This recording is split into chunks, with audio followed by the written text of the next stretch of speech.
Iya, ya, nanti akan masuk ke kita juga Pak Alfian Oh di iya. emailnya, nanti masuk juga ke saya sebagai backingnya. Oke oke oke. Makasih banyak Bu Iya, Ika. oke saya izin live di. Nggak ada masalah ini kalau kita live, maksudnya tidak. Tidak ada Ji. Ya, oke. Banyak Bu Ika.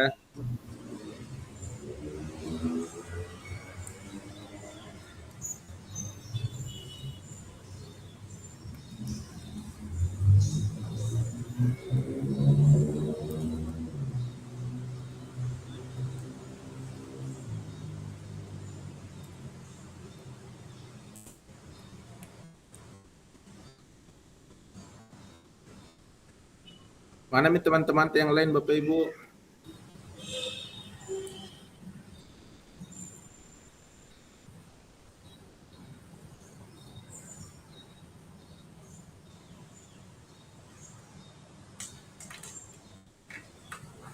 Cek.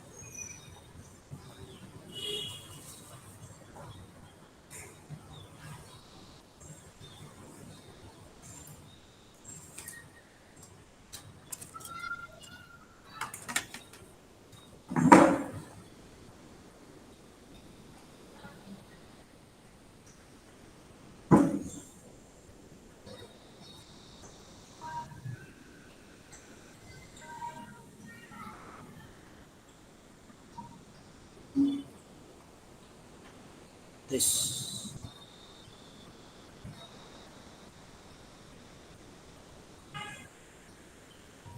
Tes tes tes tes tes tes.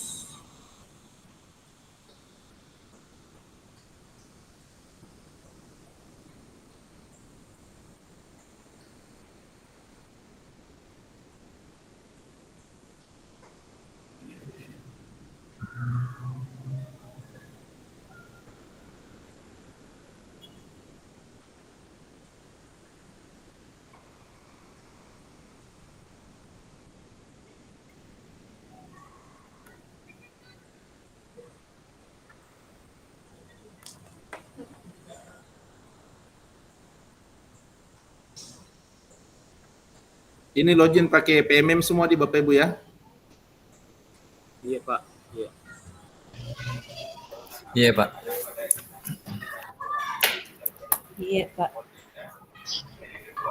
Cek. Cek. Halo. Cek. Cek cek. Dengaran Pak.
Bagaimana puasanya Bapak Ibu, lancar?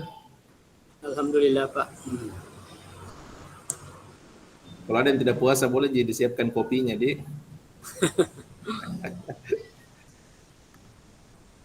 Boleh disiapkan kopinya ya. Siapa tahu ada yang tidak puasa tuh ibu-ibu. Coba dites kameranya semua Bapak Ibu, kelihatan enggak?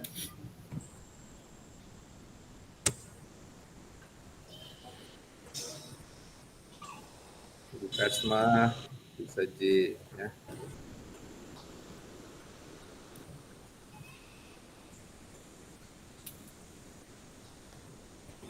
Pasar ini tabalik virtualnya Pak. Yang kebalik ki. Memang kalau kita lihat di laptop terbalik. Kalau kita kasih sesuaikan yang benar, di tampilannya orang nanti terbalik ki. Jadi biarkan di laptop terbalik, tapi di penglihatannya orang tidak terbalik. Minta tolong di share itu anunya. Backgroundnya kayaknya bagus deh kalau saya pakai juga. Ya, kirim ke di grup.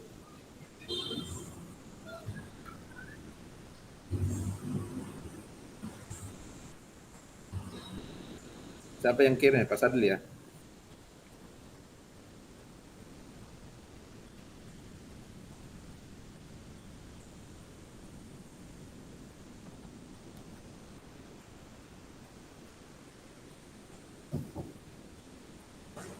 Cek mic. Kedengaran suara atas nama ikhwan. Bermasalah kamera laptop pakai kamera eksternal. Sudah masuk Pak Saldi?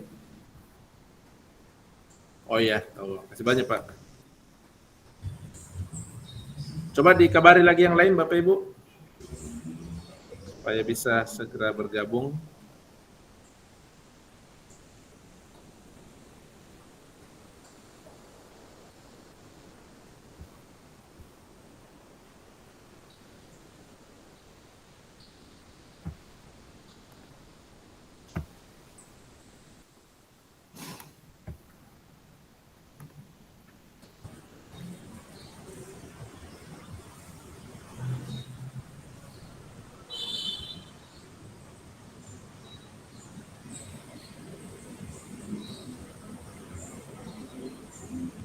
Oke. Berubah juga backgroundku Pak.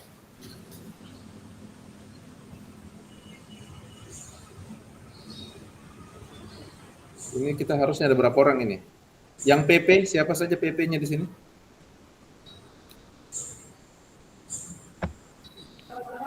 Ya, saya Pak. Assalamualaikum. Coba dicek buat senior lengkap nih CGP tak? Iya Pak. Mau ini Pak, kamera saya tidak muncul. Saya sudah on kan masih seperti ini atau belum muncul wajah saya Pak? Belum. Oh, belum deh. Nah ini sudah saya buka ini Pak. Mungkin Kelihatan nih bos. jaringan. Iya, oke. Oh, kelihatan. Alhamdulillah. Yeah. Cari gelap deh. Gelap Coba dicek sekali. CGP tak buat senior. Sudah lengkap Iya. CGP Bu? Tinggal Bu Asri, Bu Asih Pak. Oh, yang sakit itu. Masih iya, bekas mah sudah ada, Bu Jumriani, Pak Ikhwan, Pak Suryadi, tinggal Bu Asih Pak. Iya. Siapa lagi PP yang saat Ibu? Pak Rahman Pak. Pak Rahman. Mana Pak Rahman? Iya. Ada? Oh iya, Pak itu sudah. Rahman sudah tadi Assalamualaikum Pak bergabung Rahman. ya. Baik, tidak kelihatan, tidak kedengaran suaranya. Pak.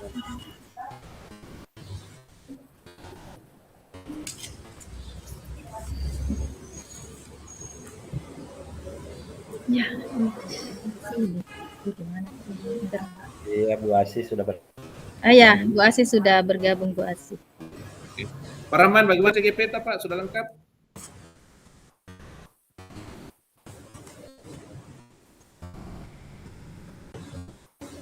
Karena kita mau mulai ini, Bapak Ibu sudah lewat 1 menit.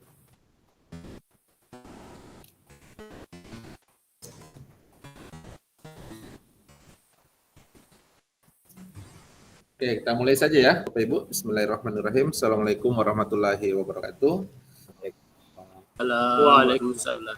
Waalaikumsalam warahmatullahi wabarakatuh. Selamat pagi, salam sejahtera untuk kita semua. Yang saya hormati Pak Abdurrahman dan Bu Asniar ya selaku pengajar praktik itu di Iya, kelas Pak. 10.009 ya Kabupaten Bone. Alhamdulillah mudah-mudahan tetap semangat Ibu Asniar ya sama Pak Rahman untuk mendampingi GP kita yang luar biasa ini saya lihat. Kemudian Bapak Ibu calon guru penggerak angkatan 10 yang insya Allah tetap semangat ya berpuasa, tetap juga menjalankan tugas. Kemarin saya kira hari pertama mulai dari diri dan eksplorasi konsep ya sudah mulai terasa pegal-pegal pinggangnya ya dulu depan laptop untuk merangkai kata-kata ya. Pokoknya Bapak Ibu yang saya mau sampaikan di awal kita syukuri ya, kita syukuri apa yang kita dapatkan karena jujur sekali Bapak Ibu ya banyak sekali yang menginginkan ikut dalam program ini tapi sekali lagi mereka tidak lulus seleksi ya. Bahkan ada yang baru mau mendaftar, banyak sekali masalahnya, banyak akunnya lah bermasalah, apanya dan lain sebagainya. Dan alhamdulillah Bapak Ibu sudah sampai ke tahap ini adalah sebuah capaian yang harus kita syukuri dan kalau perlu kita rayakan Bapak Ibu ya, kita rayakan supaya resonansi kebahagiaannya itu bisa terasa di diri kita dan juga bisa memancar kepada yang lain gitu ya. Jadi jangan justru karena lulus terus ada bisa jika ini ada bertambah lagi kesibukanku ini ada dan lain sebagainya ya. Bapak Ibu ingat kemarin kita sudah di pembukaan acara ya sudah diantarkan Pak Kasiman, Ibu Dirjen GTK sudah, kemudian BBGP juga sudah banyak memberikan motivasi kepada kita bahwa jangan dipikir ikut pendidikan guru penggerak kita mau enak-enak enggak ya. Ya, bohong itu kalau saya bilang enak enggak. Enak atau tidak itu tergantung dari suasana hati tak Bapak Ibu, suasana hati dan suasana perasaan kita. Kalau saya bilang gampang kayaknya bohong ya, karena isinya susah juga karena kita banyak tugas, banyak pekerjaan. Tapi kalau kita nikmati Bapak Ibu perjalanan ini, insya Allah nanti Bapak Ibu di akhir itu akan banyak sekali mendapatkan pengalaman-pengalaman berharga yang insya Allah Bapak Ibu tidak dapatkan di bangku kuliah, juga tidak dapatkan di tempat manapun Bapak Ibu berada. Yang didapatkan itu adalah program ini. Makanya saya selalu mengajak teman-teman untuk bersyukur. Ini adalah prestasi yang luar biasa bagi kita dan ini ya alangkah meruginya kita kalau kita sudah diberikan kesempatan terus kita tidak senang gitu ya. Ya harus senang, harus bersyukurlah ya. Ciri-ciri orang bersyukur itu adalah mensyukuri apa yang ada dan berusaha untuk menyenangi apa yang ada itu seperti itu. Dan yang paling terpenting adalah memastikan diri kita untuk mengikuti program ini dengan sebaik-baiknya dengan betul-betul ya mengikuti kegiatan ini dengan penuh keseriusan Bapak Ibu. Kita serius, tapi jangan juga terlalu serius ya. Kalau terlalu serius nanti tegang-tegang ya, mulai kambuh asam urat, asam lambung dan lain sebagainya. Kita tidak ingin itu terjadi. Pokoknya kita enjoy saja. Tugas saya sebagai fasilitator dan Pak Rahman dan Bu Asniar ini sebagai PP itu memastikan Bapak Ibu semua mengikuti program ini dengan aman, lancar. Kalau ada masalah, ada kendala, tolong bisa dikomunikasikan dengan baik supaya kita bisa mencari solusinya secara bersama-sama. Yang diam-diam Bapak Ibu ya, diam-diam baru kita juga tidak tahu apa masalahnya, tiba-tiba menghilang, tiba-tiba apa, tidak ditahu kemana. Ya, kita terbuka saja Bapak Ibu, insya Allah. Pendidikan kita ini 6 bulan, kalau kita nikmati insya Allah prosesnya akan berjalan dengan baik. Dan yakin dan percaya Bapak Ibu, segala yang kita mulai pasti akan ada ujungnya. Ya. Segala yang berawal pasti akan ada endingnya. Nah, dan pastikan Bapak Ibu tetap mengikuti program ini dengan baik dan pastikan lulus semua. Ya. Amin. Jangan Miki Amin. Amin. semua khawatir dengan nilai Bapak Ibu ya. Yang penting kita kerjakan tugas kita kerjakan semua apa yang menjadi kewajiban kita. Nah, tugas saya dengan Bu Asniar dan Pak Rahman ya membuat Bapak Ibu lulus. Nah, itu ya kan. Guru yang berhasil itu kan yang lulus siswanya. Tuh. Kalau ada siswanya yang tidak lulus berarti bukan siswanya yang gagal tapi gurunya yang gagal. Kan begitu filosofinya Bapak Ibu. Nah, hanya harus saling pengertian ya. Kalau kami sudah memberikan banyak bantuan, nah, yang dibantu juga harus tahu diri lah. Nah, walaupun memang tugas-tugasnya ya, kita harapkan bagus, tapi kalau itu kemampuan tak kan tidak mungkin juga kita paksa-paksa. Tapi kalau kita mau gunakan momen guru penggerak ini sebagai bahan untuk refleksi diri, oh ternyata masih banyak kekuranganku dan harus saya belajar. Nah, saya kira itu yang lebih diharapkan Bapak Ibu ya. Oke, itu kita bersyukur. Kemudian yang kedua ya tunjukkan yang terbaik. Ya, tunjukkan yang terbaik. Jangan dulu bikin bangga orang-orang di sekitar kita, tapi buatlah diri kita bangga dulu ya. Buktikan bahwa saya memang layak menjadi guru penggerak. Guru penggerak itu bukan hanya sekedar nama ya. Jangan kita anggap guru penggerak itu hanya sekedar sertifikat atau apa, tidak. Tapi guru penggerak itu lebih dari itu Bapak Ibu. Guru penggerak itu adalah inspirator bagi teman-teman guru yang lain. Inspirasi bagi siswa-siswanya. Nah, itu yang terpenting Bapak Ibu. Bukan ikut guru penggerak karena mau jadi kepala sekolah. Salah ya. Salah besar itu Bapak Ibu. Kalau hanya kita ikut guru penggerak, hanya mau kejar sertifikat, terus nanti bisa jadi kepala sekolah, motivasinya itu sangat rendah. Atau mau jadi pengawas.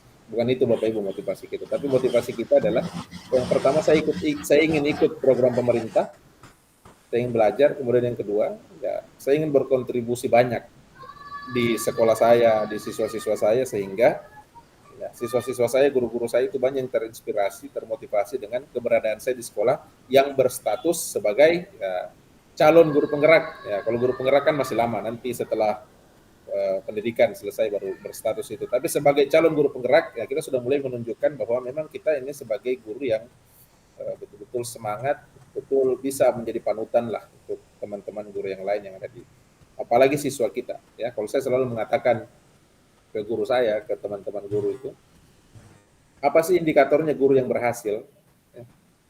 Ya. Apakah guru yang berhasil itu karena semua siswanya nilai rapornya dapat 100? Ya. Ataukah apakah guru yang berhasil itu semua siswanya jadi dokter, jadi presiden, atau jadi polisi? Ya. Ya, kalau saya itu guru yang berhasil itu indikatornya sangat sederhana. Nah, guru yang berhasil itu adalah kira-kira apa Bapak Ibu? Menurut Bapak Ibu? Guru yang berhasil itu, coba boleh dituliskan pendapatnya di chat. Bila siswanya berhasil. Ya, membuat siswanya berhasil. Apalagi Bapak Ibu?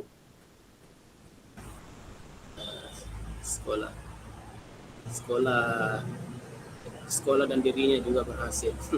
Nah, sekolahnya juga berhasil. Kira-kira apa? Menurut teman-teman, silakan dituliskan di chat Bapak Ibu. Ada kolom chat ya, silakan. Kira-kira menurut Bapak Ibu, apa sih indikatornya itu guru yang berhasil?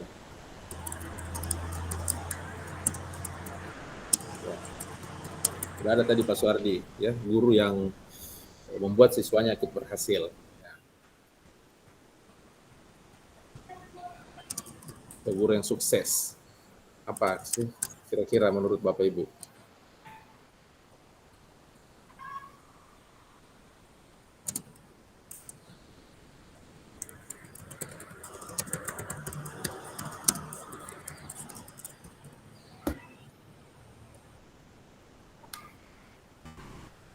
Ya, ada Pak Iwan mengantarkan siswa memenuhi kebahagiaan. Oke.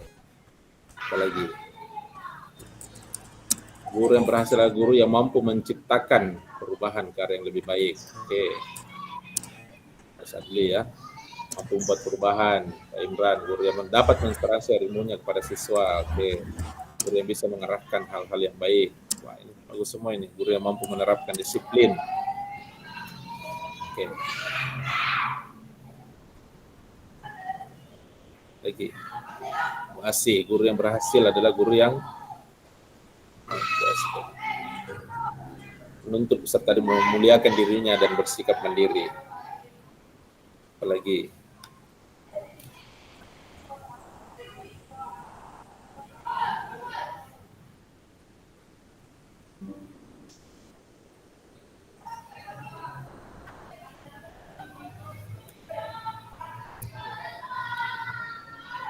guru berhasil. Oke.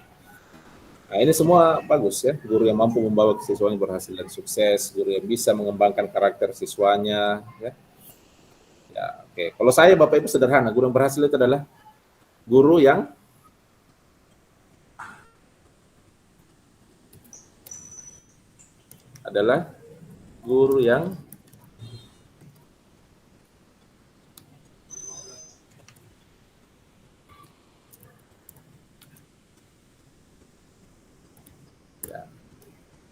Nah, itu menurut saya Bapak Ibu.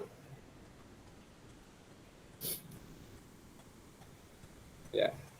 Apa itu Bapak Ibu? Bisa dibaca pasal di Guru yang guru yang dicintai oleh siswa dan teman-temannya.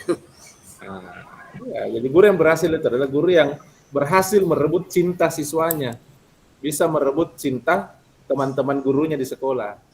Ya, jadi kehadirannya itu selalu dirindukan Bapak Ibu. Itulah guru yang berhasil. Ya, oke lah, bolehlah siswa kita berhasil jadi apa. Tapi pertanyaannya, apakah mereka ketika mereka berhasil masih ada ingat sebagai gurunya?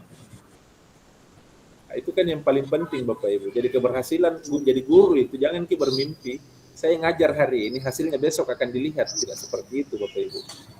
Ya. Guru itu kita ngajar hari ini hasilnya mungkin 20-30 tahun ke depan itu baru kelihatan hasilnya. Jangan kita berpikir hari ini ada sesuatu yang nakal terus kita label dia, kita cap, wah ini siswa patotoy mentong ini, siswa paling nakal ini, besar jadi apa? Tidak boleh seperti itu. Jadi kita tidak boleh menstigma siswa kita hanya karena melihat, apalagi di sekolah dasar Bapak Ibu ya, SD, SMP itu kan masih terlalu dini untuk menjustifikasi bagaimana masa depan anak-anak kita. Jadi guru yang berhasil menurut saya adalah guru yang dicintai siswanya. Sederhana kan? Filosofi cinta itu Bapak Ibu, orang ibarat kalau Pak Iwan lagi jatuh cinta, ya, apapun diminta sama seseorang yang dia cintai pasti akan dia ikuti. Bagaimana Pak Iwan toh? Iya. Malam-malam minta martabak, tengah malam, mau makan martabak, pergi dicarikan. Biar tengah malam tidak tahu apakah itu martabak ada jadi dijual di kampungnya Pak Iwan atau tidak. Tapi karena yang dicintai ingin mungkin makan martabak, dia cari Pak. Karena esensi cinta itu adalah pengorbanan. Ketika kita mencintai sesuatu, maka kita rela berkorban untuk sesuatu yang kita cintai Bapak Ibu. Tidak peduli walaupun misalnya mohon maaf ya, istri saya itu dengan saya itu kampungnya jauh sekali Pak. Tapi karena saya cinta, saya datangi, saya pergi, saya tidak peduli jaraknya sampai ratus kilometer, saya datangi hanya untuk menemui orang tuanya dan menyatakan bahwa saya suka sama Nata dan saya lamar. Itu kan pengorbanan Bapak Ibu ya. Begitu juga siswa kita, kalau siswa kita sudah jatuh cinta sama kita Bapak Ibu, apapun yang kita sampaikan ke siswa kita, maka akan mereka terima dengan senang hati.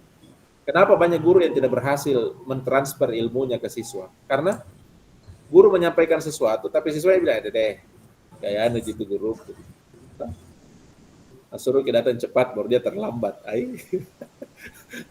Jadi transfer karakter, transfer ilmu pengetahuan tidak berhasil karena memang siswanya tidak jatuh cinta. Tapi yang berat adalah bagaimana membuat siswa kita itu menjadi jatuh cinta, itu pertanyaannya.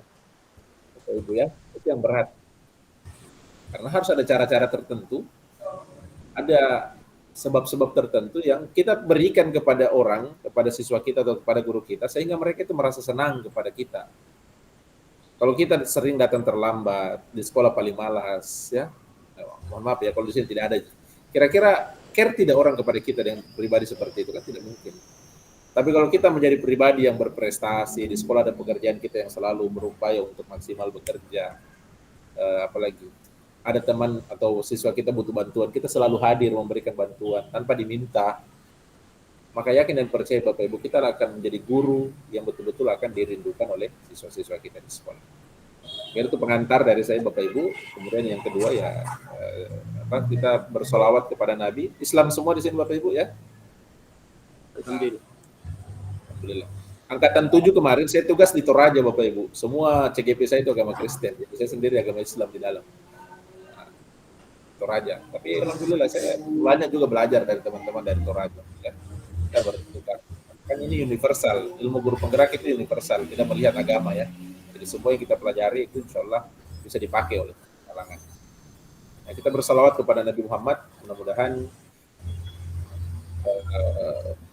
ya kita selalu istiqomah berada di jalan yang telah beliau gariskan dan kita menjadi umatnya yang terus-menerus ya bisa bersolawat, bisa mengikuti sunnah-sunnah beliau, ya mengikuti apa yang sudah dicontohkan beliau sampai kemudian ya, kita meninggal dan Rasulullah SAW mau mengakui kita sebagai umatnya, insya Allah dapatkan semangatnya. Lagi bilang Ramadan, Insya Allah Bapak Ibu duduk di depan Zoom ini tidak rugi, ya, tidak ada ruginya. Mengerjakan tugas di LMS itu insya Allah tidak ada ruginya Bapak Ibu. Yang penting digunakan untuk ibadah. Bukan untuk ibadah Allah Subhanahu wa Ta'ala. Oke, saya kira itu saja pengantar dari saya Bapak Ibu. Mudah-mudahan kita semua sehat, ya. Sekarang kita sudah masuk pada hari kedua sesi diskusi eksplorasi konsep. Di sesi virtual, saya izin untuk share screen Bapak Ibu, ya.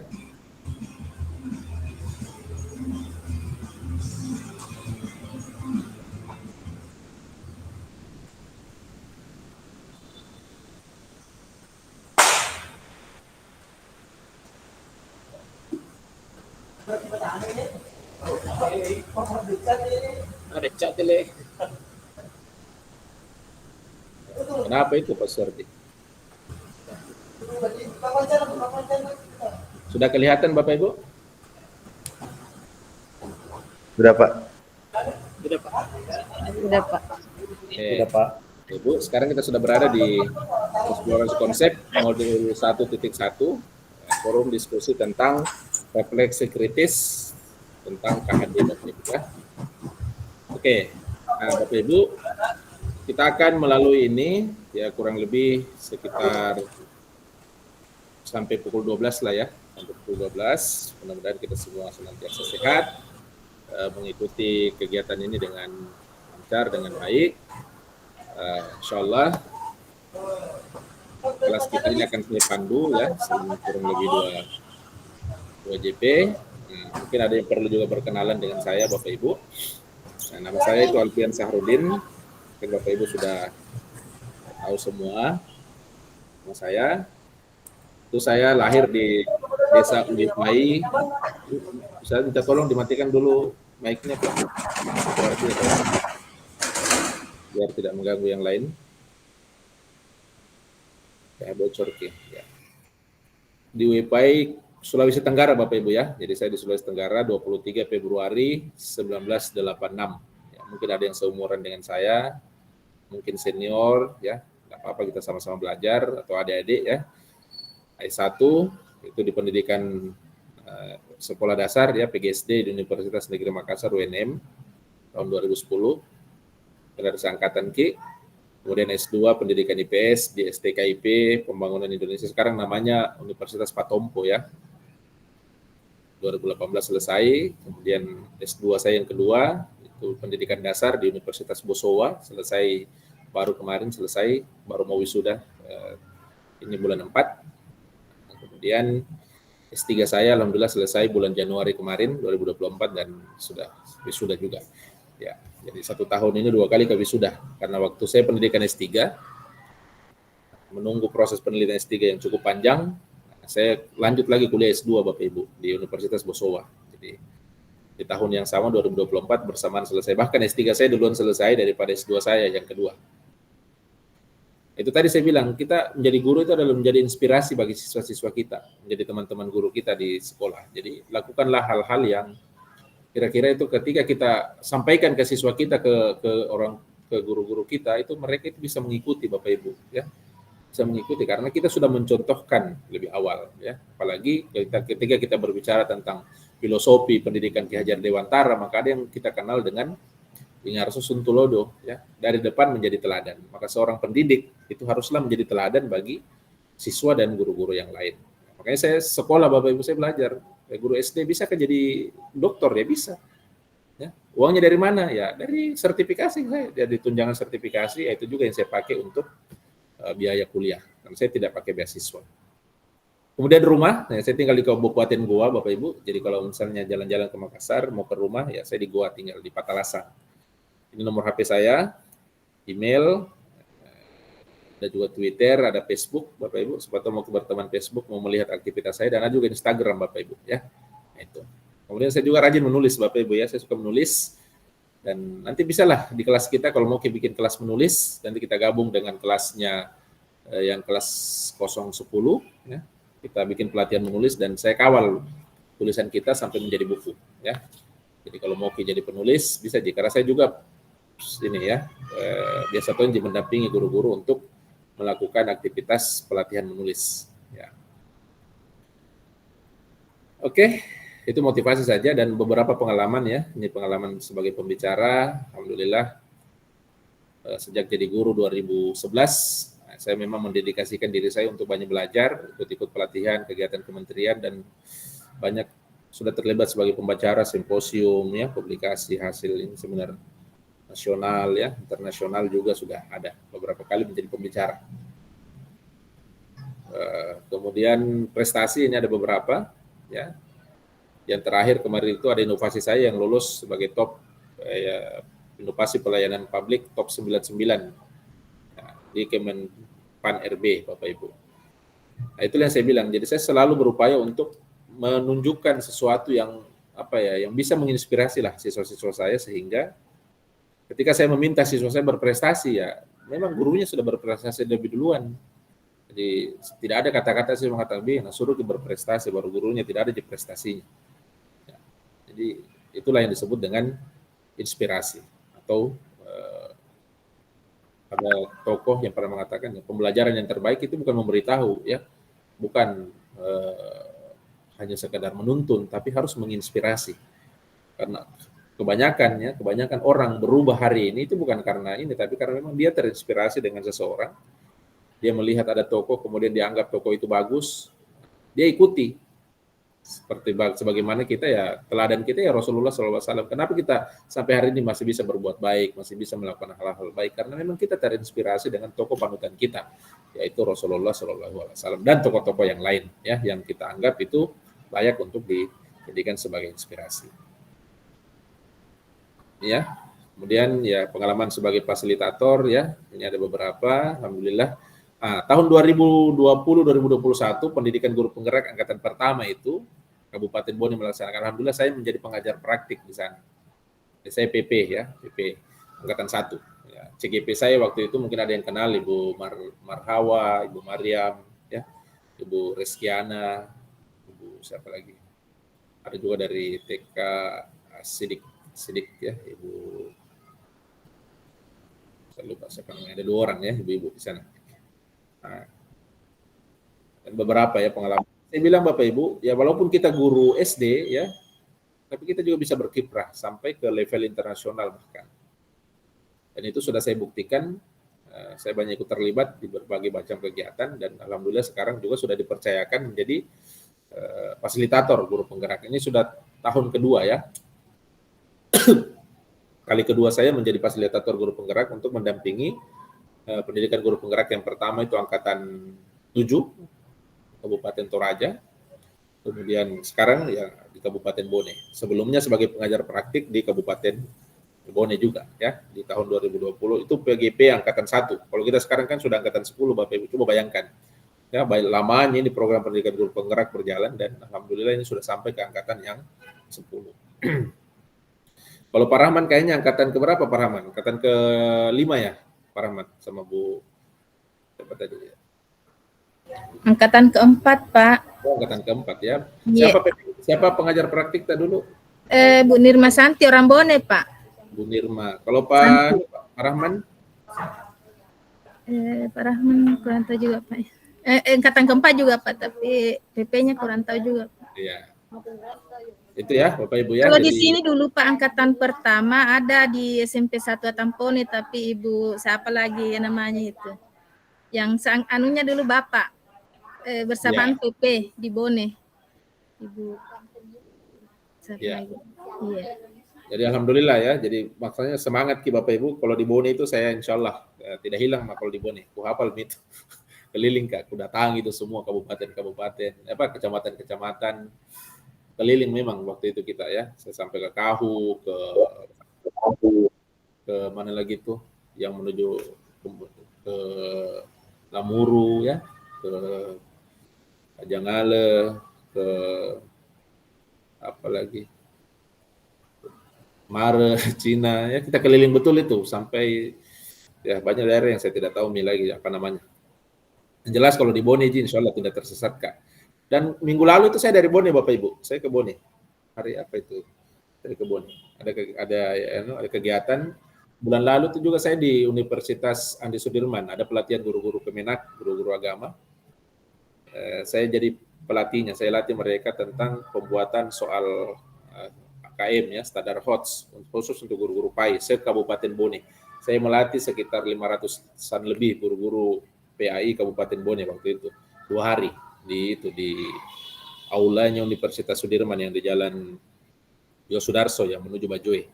Jadi di situ Kak, 2 hari Kak. 3 malam Kak nginap di Nopena. Gitu. Oke, ini motivasi saja Bapak Ibu, bukan untuk pamer atau apa, tidak. Tapi memberikan motivasi kepada kita bahwa begitulah seharusnya guru Bapak Ibu ya, harus senantiasa belajar, mengupgrade diri, dan tunjukkan bahwa memang siswa-siswa kita itu sangat beruntung, sangat bersyukur karena mendapatkan guru-guru yang hebat seperti kita. Dengan ikutnya kita di pendidikan guru penggerak ini, insya Allah akan membuka jalan. Ini saya sangat bangga itu melihat teman-teman guru penggerak angkatan 1 ya. Kalau angkatan ke-4 kayaknya saya sedikit tidak mengenal, tapi kalau angkatan 1 itu banyak saya kenal, dan mereka itu jam terbangnya Masya Allah sudah luar biasa. Ada namanya Ibu Suryaningsi itu, dia itu sudah jadi duta teknologi nasional, bahkan ada Pak Sarifudin, ada Pak Sultan Hamid ya, yang saya tahu itu sepak terjangnya, itu luar biasa sekali mereka, dan itu guru penggerak betul-betul progresif, dan di Kabupaten Bone itu mereka itu sudah sering juga dipakai untuk kegiatan-kegiatan dinas pendidikan. Oke, jadi paket modul 1 ini kita akan awali dengan refleksi filosofi pendidikan Ki Hajar Dewantara ya. Kita sekarang pada forum diskusi refleksi kritis tentang pemikiran KHD selama 2 JP ya, 1 JP itu kita 35 menit Bapak Ibu. Ya. Bersama saya ya, fasilitatornya, kemudian apa kompetensi yang diharapkan ya. Nanti guru penggerak akan mampu memahami peran dan alasan menjadi pemimpin pembelajaran. Kemudian guru penggerak melalui refleksi diri yang terdokumentasi mampu secara reguler mengidentifikasi kebutuhan peningkatan kompetensi dan kematangan diri demi mendukung pembelajaran murid. Nah, kemudian capaian umum modul, CGP mampu memahami pemikiran filosofi KHD ya. Kalau saya bilang KHD berarti Ki Hajar Dewantara. Dan melakukan refleksi kritis atau korelasi pemikiran-pemikiran tersebut dengan konteks pendidikan lokal nasional pada saat ini. Bapak Ibu kemarin di eksplorasi konsep secara mandiri itu di LMS itu alhamdulillah sudah mengerjakan diskusinya di sana. Saya sudah baca-baca, hanya belum saya berikan komentar.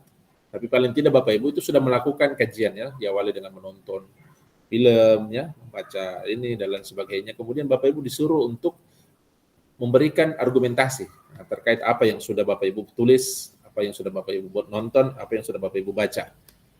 Nah, kemudian CGP mampu mengambil pelajaran dari pemikiran filosofi Ki Hajar Dewantara untuk kemudian diterapkan sebagai pemimpin pembelajaran yang mengupayakan terwujudnya sekolah sebagai pusat pengembangan karakter. Ingat Bapak Ibu ya, setelah kita belajar tentang filosofi KHD, maka kita akan kembali ke sekolah itu menjadi pemimpin perubahan di sekolah. Memimpin pembelajaran. Apa yang kita pimpin Bapak Ibu? Terjadinya pusat pengembangan karakter. Jadi ingat Bapak Ibu, ya kita akan mengembalikan marwah sekolah kita, ya marwah sekolah kita itu sebagai pusat pengembangan karakter. Ya. Sekolah kita itu tidak disebut sebagai lembaga pembelajaran Bapak Ibu. Sekolah kita disebut sebagai lembaga pendidikan. Apa makna dari pendidikan itu? Ya, kalau kita baca atau kita ingat-ingat lagi teori-teori pendidikan waktu kita kuliah dulu, pendidikan itu adalah proses memanusiakan manusia. Jadi manusia sudah lahir sebagai manusia, masuk ke sekolah, tujuannya apa? Supaya lebih dimanusiakan. Jadi siswa kita ketika belum masuk sekolah itu liar karakternya, ya, liar karakternya. Setelah masuk ke sekolah, maka di sekolah kita itu akan dibina dengan baik sehingga mereka itu menjadi pribadi-pribadi manusia yang berkarakter unggul, berkarakter bagus. Jadi jangan sedih, jangan merasa gagal kalau siswa kita misalnya tidak jago matematika, tidak jago mata pelajaran, tidak perlu khawatir tentang itu karena siswa itu apalagi usia SD itu akan mengalami proses perkembangan masih SMP, masih dasar sekali. Proses perkembangan itu memang dia akan mengikuti bagaimana pola perkembangan sesuai usianya. Ya, mereka itu maunya main terus ya. Kalau orang yang pikirannya main terus, jangan mengharap dia mau menguasai rumus-rumus matematika misalnya, akan susah. Tapi kalau kita berikan mereka pembelajaran yang nuansanya bermain, insya Allah mereka akan mengikuti. Ya. Tapi yang harus kita pahami bahwa esensi pendidikan itu memanusiakan manusia, bukan membuat siswa-siswa kita hafal rumus, tidak. Tapi bagaimana mereka bisa berperilaku yang kemudian perilaku mereka itu bisa diterima di masyarakat dan bisa membuat kemajuan-kemajuan di masyarakatnya. Jadi ingat, kembali ke sekolah setelah menjadi CGP, menjadi pemimpin pembelajaran yang memastikan sekolah itu sebagai pusat pengembangan karakter. Makanya nanti kalau kita buka tentang kurikulum merdeka dan lain sebagainya, ada namanya profil pelajar Pancasila. Nah, profil pelajar Pancasila itu kan ada 6 ya. Nanti Bapak Ibu baca sendirilah bagaimana profil itu dan elemennya seperti apa. Tapi intinya adalah membuat siswa-siswa kita itu menjadi pribadi-pribadi yang karakternya bagus. Apa capaian khusus dari modul? Yang pertama, pengetahuan tentang dasar-dasar pendidikan KHD. Nah, ini kemarin teman-teman juga sudah membaca ya. Bagaimana KHD itu merumuskan pendidikan. Nah, Bapak pendidikan kita itu Ki Hajar Dewantara. Dia merumuskan tentang Ingat Sosuntolodo, Imadia Mangunkarsa, Tutpur Handayani. Itu semua harus kita pahami dengan sebaik-baiknya. Kemudian yang berikutnya adalah dia juga merumuskan tentang apa itu ya, sistem Among ya, bahwa pendidikan itu ya harus melihat anak sebagai sesuai dengan kodrat alam dan kodrat zamannya dan lain sebagainya. Kemudian sikap keterampilan mengelola pembelajaran yang berpihak kepada murid. Nah ini Bapak Ibu ya, sekali lagi kita sebagai guru itu dituntut untuk menjadikan siswa kita sebagai satu-satunya pusat kita. Jadi apapun yang kita lakukan di sekolah, kita datang pagi, kita membersihkan di sekolah, kita memperbaiki sekolah, kita mengajar, menyiapkan pembelajaran dan lain sebagainya. Tujuannya memang untuk siswa, bukan untuk yang lain-lain. Ya, bukan karena kewajiban, karena memang harus ngajar, tidak. Tapi karena kita ingin melihat ada perubahan-perubahan yang baik yang terjadi pada siswa kita, ya, pada konteks lokal di kelas dan juga siswa kita pada konteks sekolah. Kemudian adanya sikap reflektif kritis dalam menerapkan pembelajaran yang merefleksikan dasar-dasar pendidikan KHD dalam menuntun murid mencapai kekuatan kodratnya. Nah, ini kemarin ya sudah kita bahas, kita baca di eksplorasi konsep, saya tidak perlu mengulangi lagi karena hari ini kita akan fokus pada diskusinya saja, Bapak Ibu.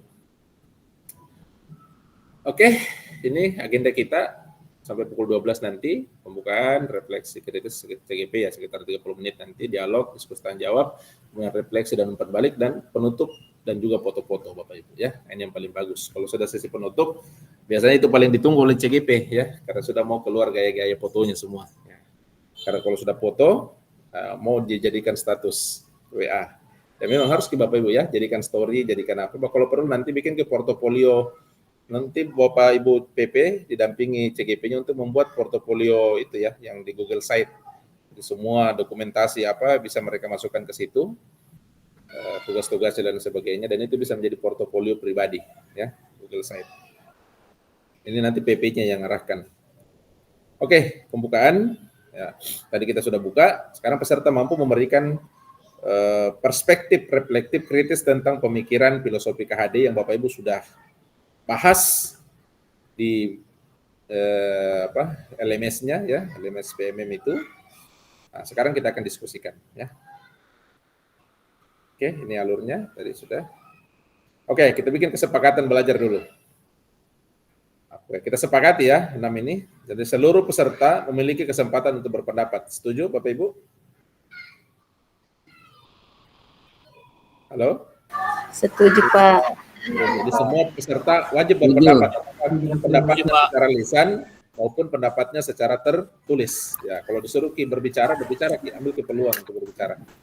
Kalau disuruh Ki menulis Ki, apakah nanti lewat chat atau lewat Jamboard, ya, lewat apapun itu, media apapun itu, semua wajib. Kemudian berpikiran terbuka dan saling menghormati, bisa Bapak Ibu? Bisa. Ya. Bisa, Pak. Kalau ada teman yang berbicara, maka peserta yang lain mendengarkan, bisa ya? Bisa.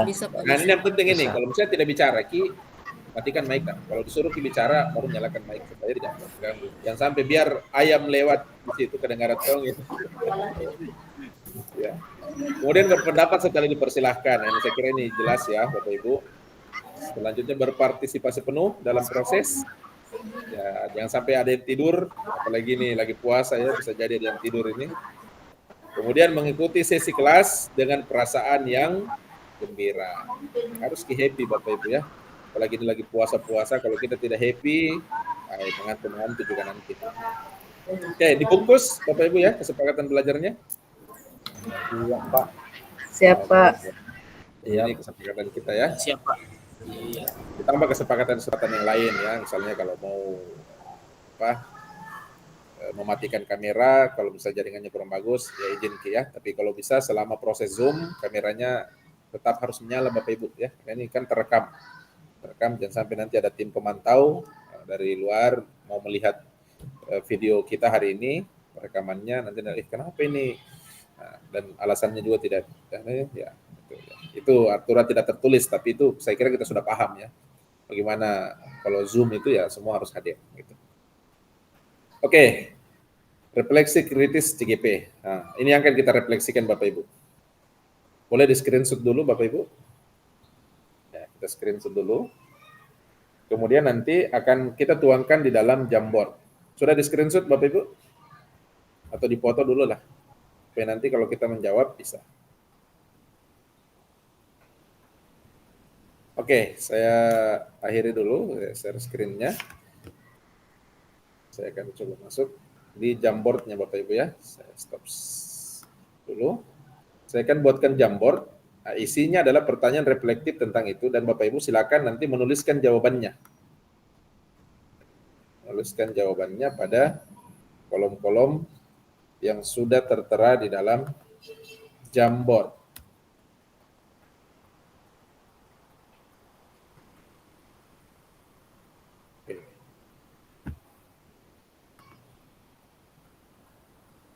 Boleh ya, saya buatkan. Saya kasih linknya di dalam itu.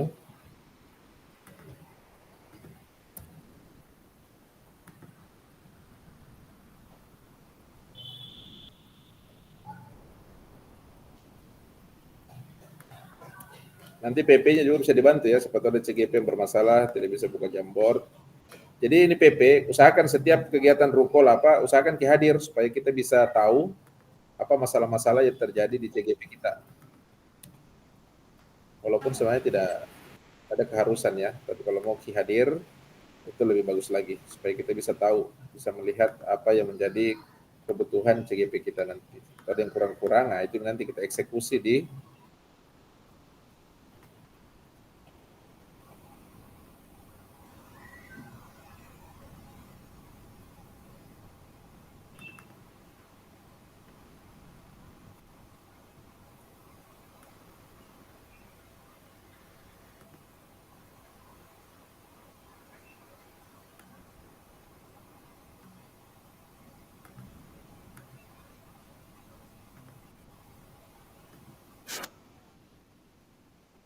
Oke, saya akan berikan linknya di dalam chat. Silakan Bapak Ibu buka.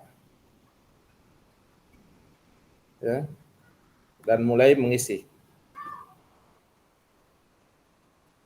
Oke, sudah ada saya kirim. Silakan Bapak Ibu dibuka. Nah, di dalam Jamboard itu ada 4 pertanyaan ya, ada 4 halaman.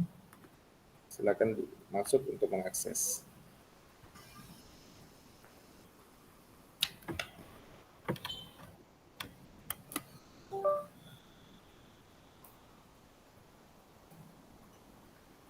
Ya, Pak Sadli ini sudah masuk ya, silakan. Ada 4 halaman ya.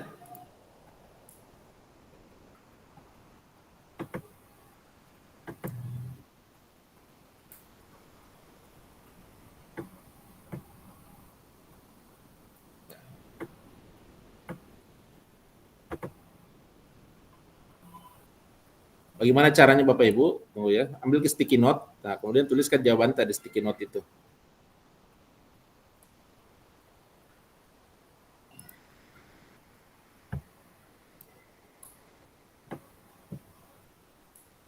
Ya, mungkin ada yang belum tahu, saya coba caranya ya.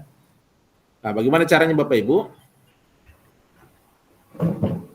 Ya, ini ya ada Jamboard, silakan masuk. Misalnya ya pertanyaan yang ini, kita mau menuliskan jawaban kita. Ambil yang ini ya. Sudah kelihatan Bapak Ibu? Sudah, Pak. sticky note ya, klik ini.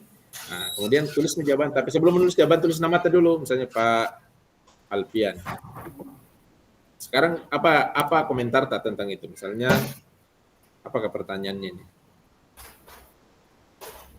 Tuliskan ya, tuliskan jawaban. Kalau sudah selesai menuliskan, save. Nanti ini akan tertulis di sini Bapak Ibu. Jangan di-delete punyaku, Ibu. Nah, misalnya kayak Bu Jumriani ini sudah terlanjur menulis dan mau menulis lagi, ya silakan tinggal double klik saja akan muncul lagi, ya. Jadi misalnya Bu Jumriani, apa mungkin mau ketik, ya. Tadi punya kena delete ke Bu Jumriani. Silakan Bu Jumriani, lanjut, ya. Kalau mau rubah-rubah warna sticky note-nya ini ada warna hijau, warna biru, warna pink, ya, warna orange. Ya. Supaya ditahu siapa punya komentar. Silakan Bapak Ibu, ada 4 halaman itu silakan. Jawaban. Oke. Silakan Pak Saldi, kenapa cuma nama ya? Harus ada jawabannya juga ya. Bu Jumriani juga begitu. Apa jawaban tak? Sebegini Ki ya, contoh yang saya berikan. Kalau sudah halaman 1 pindah halaman 2, kemudian pindah lagi halaman ke-3 sampai halaman ke-4.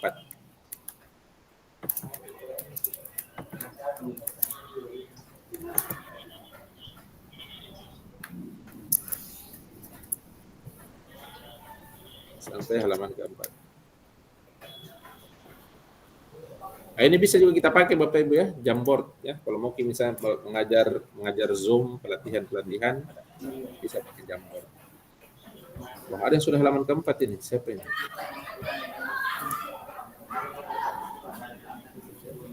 Dia kerja dari halaman yang ke-4.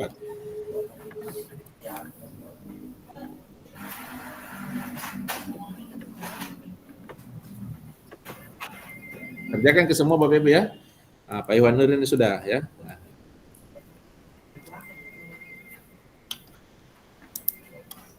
Bu Asia Sriani ya sudah menghamba. Menghamba apa ini Bu? Mas Naipudin ya.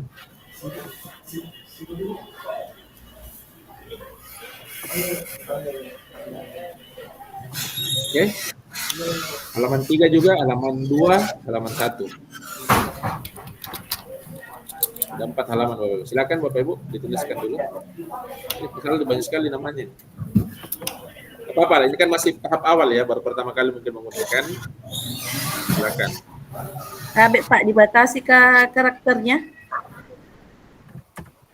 Iya, jangan terlalu banyak. To the point saja Bapak Ibu. Oh, Jangan mikir seperti menulis buku tadi. Terima kasih Pak.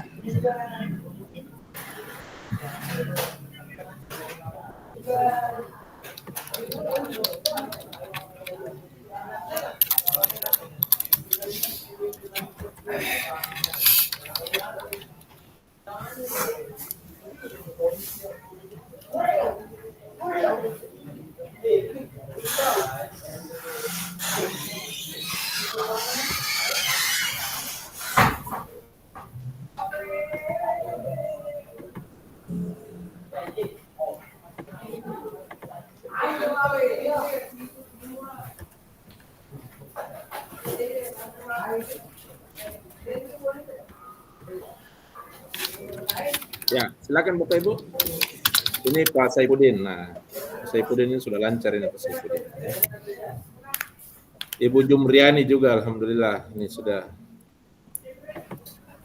Nah. Bu Asih ini juga sudah ya di halaman ketiga Ibu Asih. Nah, banyak.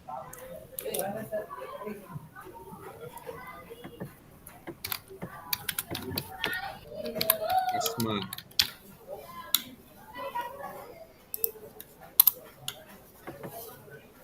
Isra. Berapa CGPT Ibu?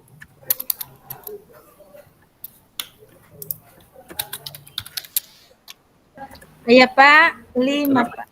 Kalau Pak Rahman berapa CGP-nya? Sama Pak, 5 juga. Berarti ada 10 CGP di sini. Iya, Pak.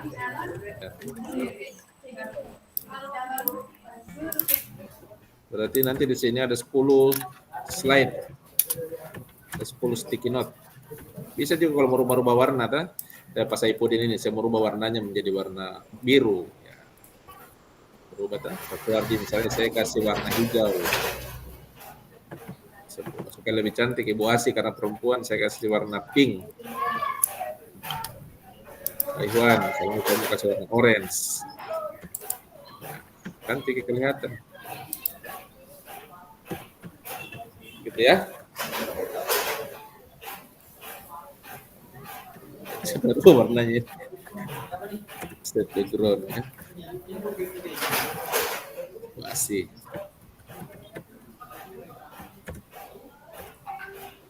Bukasma, mana isinya ini Bukasma? Oh, masih sementara menulis. Ya. Pak Saldi, ini tidak menulis. Kalau bisa pakai laptop ya, jangan pakai HP. Kalau pakai HP memang agak susah Ki untuk mengontrol.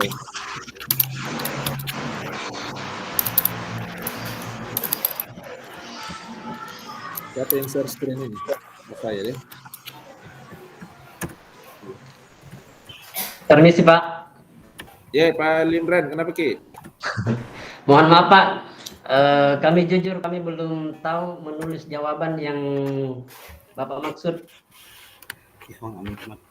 Caranya? Iya Pak. Nah, sudah masuk di sini Pak, sudah masuk di lembaran ini. Itu tuntunan Sudah tadi Pak. Ini. anak. Jadi seorang pendidik. Nah, kalau sudah masuk, klik ini ya. Ada ini tulisan sticky note ini, template. Ya. Nah, klik ini. Nah, Saya kembali dulu Pak karena ya. ya. Kenapa? Kenapa Pak Limran? Ya. Ya, bisa diulangi Pak. Iya, kan masuk dulu toh Pak. Kita masuk dulu, Yeah. ambil kini linknya toh. Saya coba ya. Di browser kasih masuk, kemudian enter, itu akan diarahkan Ki masuk ke sini. Tah? Ya. Masuk ini sudah ada beberapa yang bergabung ya, sudah. Iya, Kalau mau Pak. Ki menulis, nah, misalnya ini halaman 1. Apa Ya. makna kata menuntun dalam proses pendidikan anak bagi saya? Saya klik ini. Ya. Ya ini sticky note. Oh iya. Note. Nah, kemudian masuk misalnya tulis nama tak Imran. Iya Pak. Nah, apa komentar tak Imran? Menuntun dalam bla bla bla bla. Nah, kalau sudah selesai, save nih Ki. Save. Pak. Muncul itu tulisannya Pak Imran. Sudah ada. Baik Pak. Oke, Pak Imran bisa? Insya Allah Pak. Oke, gas. Ya.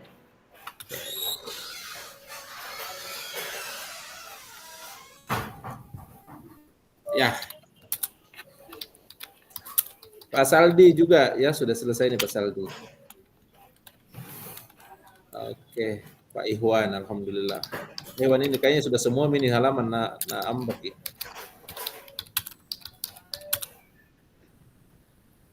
Nggak apa-apa kita kalau namanya pertama Pak Toh pasti memang grogi. Ya sama aja Pak kalau pengantin baru, kalau malam pertama itu biasanya malu-malu ya. Tapi kalau hari kedua nih lancar nih. Ya.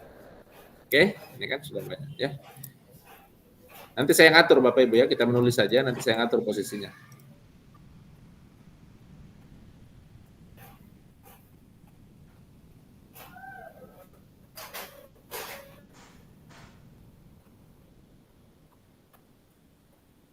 Ya.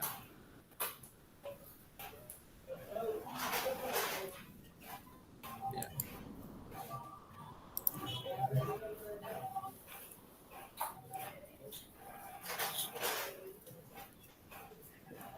Kita latihan dulu ya menggunakan Jamboard. Nanti ada juga saya perkenalkan apa lagi itu namanya? Padlet. Nah, Padlet juga itu bagus, bisa dipakai. Ada juga Mentimeter ya.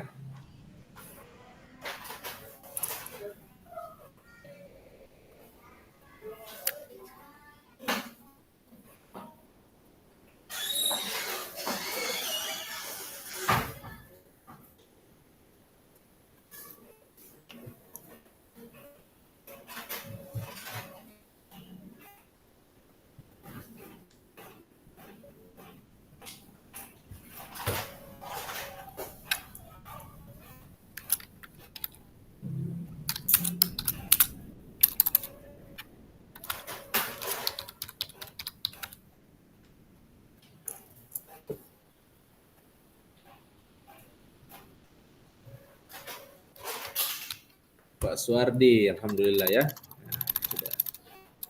Suka tahu Pak Suardi warna pink, Dek? Ya, enggak apa-apa. Warna pink itu warna netral, Ji, bukan untuk kalangan tertentu. Saya biasa tahu nggak pakai warna pink, Pak Suardi.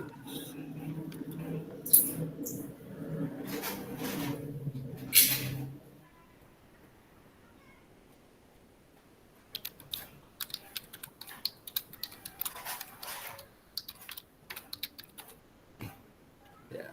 Ini siapa ini? Pendidikan. Tidak ada namanya nih. Siapa ini yang... Bu Asi 2 kali ke di sini, Bu Asi di halaman 4 ya, memang 2 kali ya, Bu Asi. Hapus ini Pak Salah, Suardi. Pak. Siap, bentar. Tidak apa-apa, Bu. Siapa tahu mau kerjakan tugasnya teman tak. langsung teman tak tuh langsung ganti nama. Ya.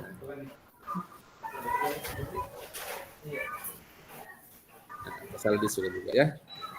Apa saya ganti-ganti warnanya, jadi supaya kelihatan lebih berwarna, lebih cantik kalau warna-warni. Pasal di bagus kalau kerja begini pakai laptop, kemudian ada pakai mouse ya, pakai mouse. Kalau pakai mouse di laptop, mousepad itu agak ribet. Saya paling suka pakai mouse kalau kerja cepat. Nah, ini udah lengkap ya di halaman 2, udah double key ini. Nah, jangan kasih pindah-pindah yang ini Bapak Ibu ya. Ini kasih pindah-pindah karena ini soalnya nanti bilang ke soalnya turun.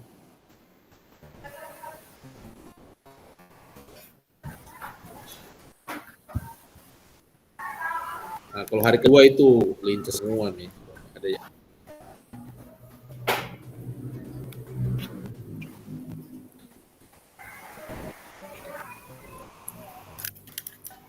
Karena ini import akan kita pakai terus.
Sudah hadir semua ya, 10 orang.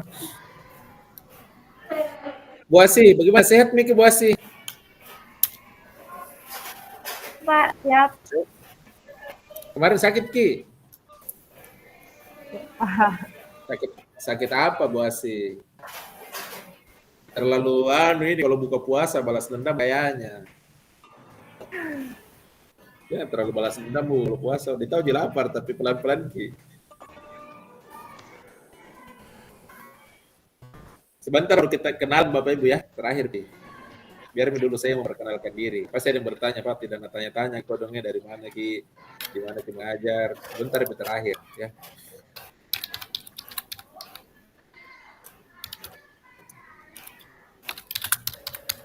Pak Imran, lancar nih Pak Imran?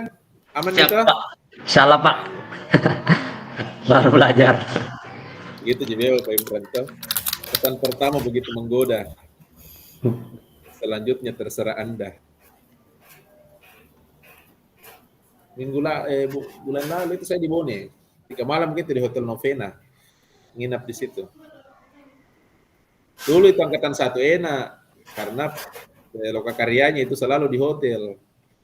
Angkatan 1. Kalau angkatan Sampai angkatan keempat, Pak, hotel. Setelah itu sekolah. Iya, Masih Pak. dapat kita Bos Ya, Niar. notena.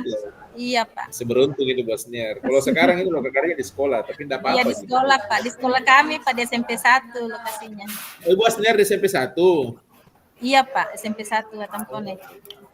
SMP 1 Atampone itu di Gunung Jaya Wijaya, Pak. Di kota. kota tuh. Iya.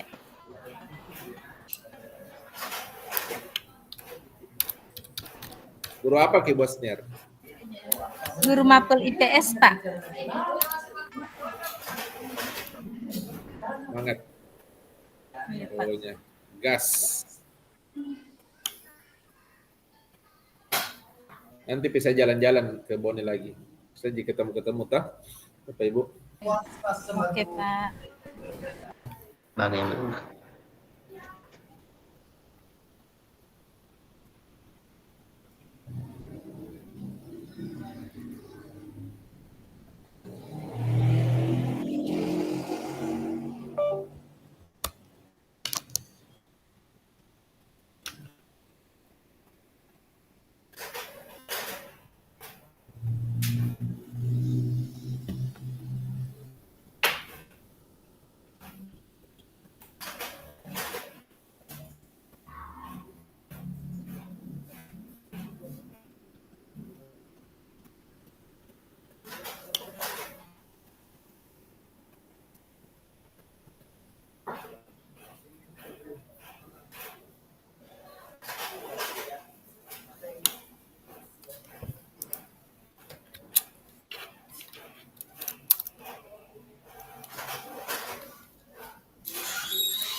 Ada berapa nomor, Pak?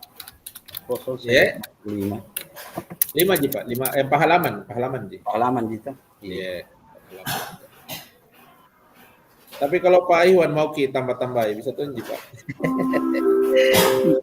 Enggak, Pak, karena di sini saya ada sampai 5 tapi kosong. Enggak Ji, 5 itu kosong. Kayaknya ada tadi yang melukis sampai halaman 5.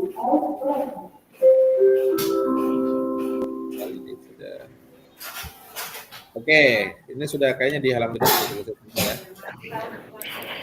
Halaman 1 bisa 1 orang ini.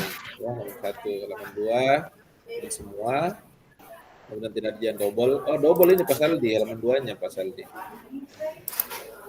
Halaman 3 cek ya.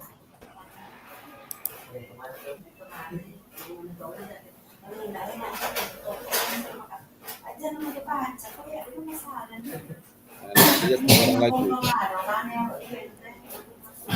3 halaman 4 lengkap. Oh, Pak Suwardi 2 kali nih di halaman 4 Pak Suwardi. Oh, ini menuntunnya Pak Suwardi, kasih pindah ke di halaman depan. Pak Ashar. Bujum Riani.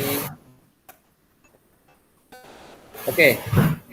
Sambil menulis, kita akan refleksi dulu ya satu-satu. Kemudian dari halaman nomor 1 ya. Kita mendengarkan ini menurut Ibu Jumriani ya. Jumriani di sini menuliskan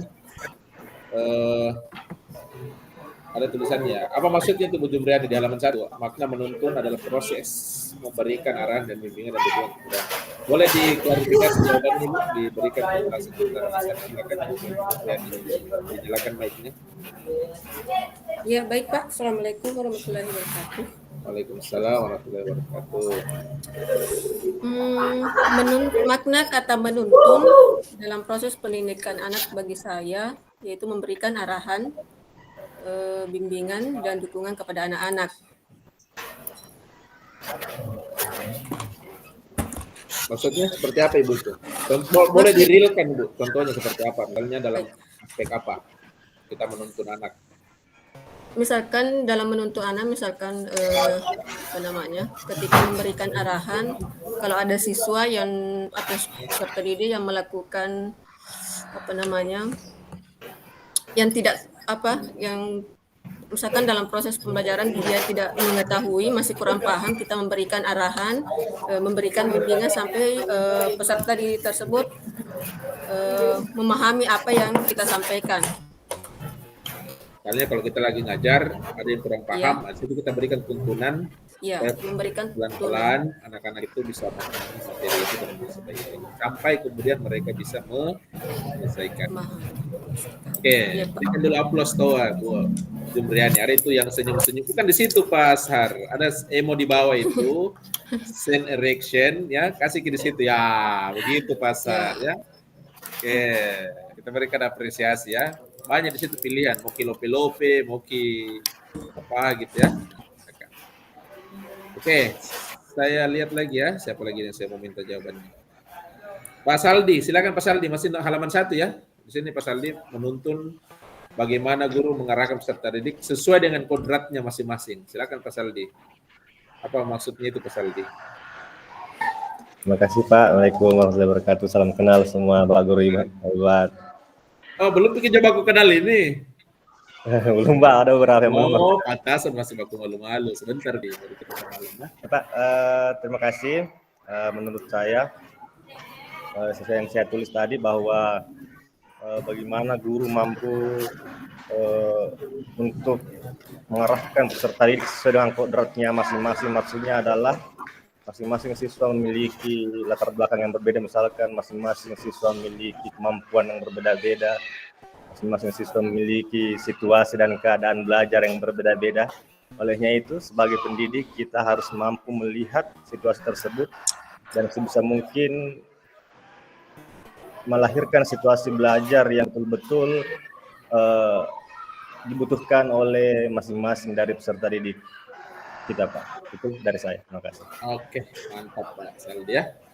Harus guru melihat siswa kita itu sesuai dengan karakteristiknya dan guru harus mampu berikan tuntunan agar mereka bisa tumbuh berkembang sesuai dengan kebutuhannya, karakternya masing-masing. Oke, ya silakan Bapak Ibu berikan aplaus atau reaksi. Nah, jangan begitu Pak Suwardi di laptop, ya gitu. Reaksi kasih lopi-lopi misalnya, toh ya kasih trompet ya. Rame layar kita.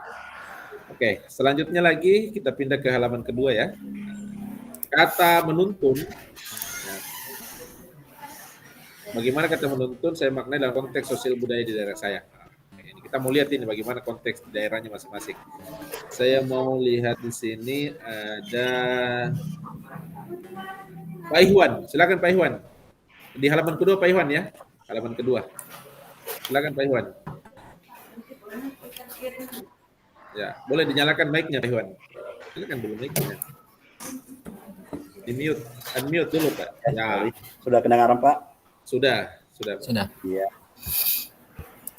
Baik, di sini saya berpendapat bahwa menuntun yang sesuai dengan konteks sosial budaya di daerah saya, yaitu menuntun anak dalam beradaptasi sesuai budaya, di mana dia berproses belajar agar menjadi manusia yang memberi kontribusi di masyarakat nantinya. Seperti itu Pak. Nah, boleh dicontohkan Pak, budaya apa kira-kira itu Pak? Budaya apa yang kira-kira yang cocok di misalnya di daerah tempat tinggalnya Bapak, di Bone, di kecamatan apakah? Contohnya seperti apa itu Pak? Yang ada orang tua kita contohkan. Contohnya misalkan pada pembelajaran atau membentuk karakter atau di mana anak-anak kita berproses diberi pembelajaran harus sesuai dengan sosial budaya, karena nantinya dia akan berkembang di masyarakat, di mana dia berproses dan tumbuh setelah dewasa nanti. Contohnya misalkan di dalam sosial budaya dalam artian contoh agama misalkan selalu kita tuntun dalam pembelajaran sebelum belajar memulai berdoa. Seperti itu Pak. Oke. Mantap Pak Ikhwan. Ya, kasih tahu bagaimana reaksinya ya. Pasar ini rajin sekali tepuk tangan. Yang lainnya mana?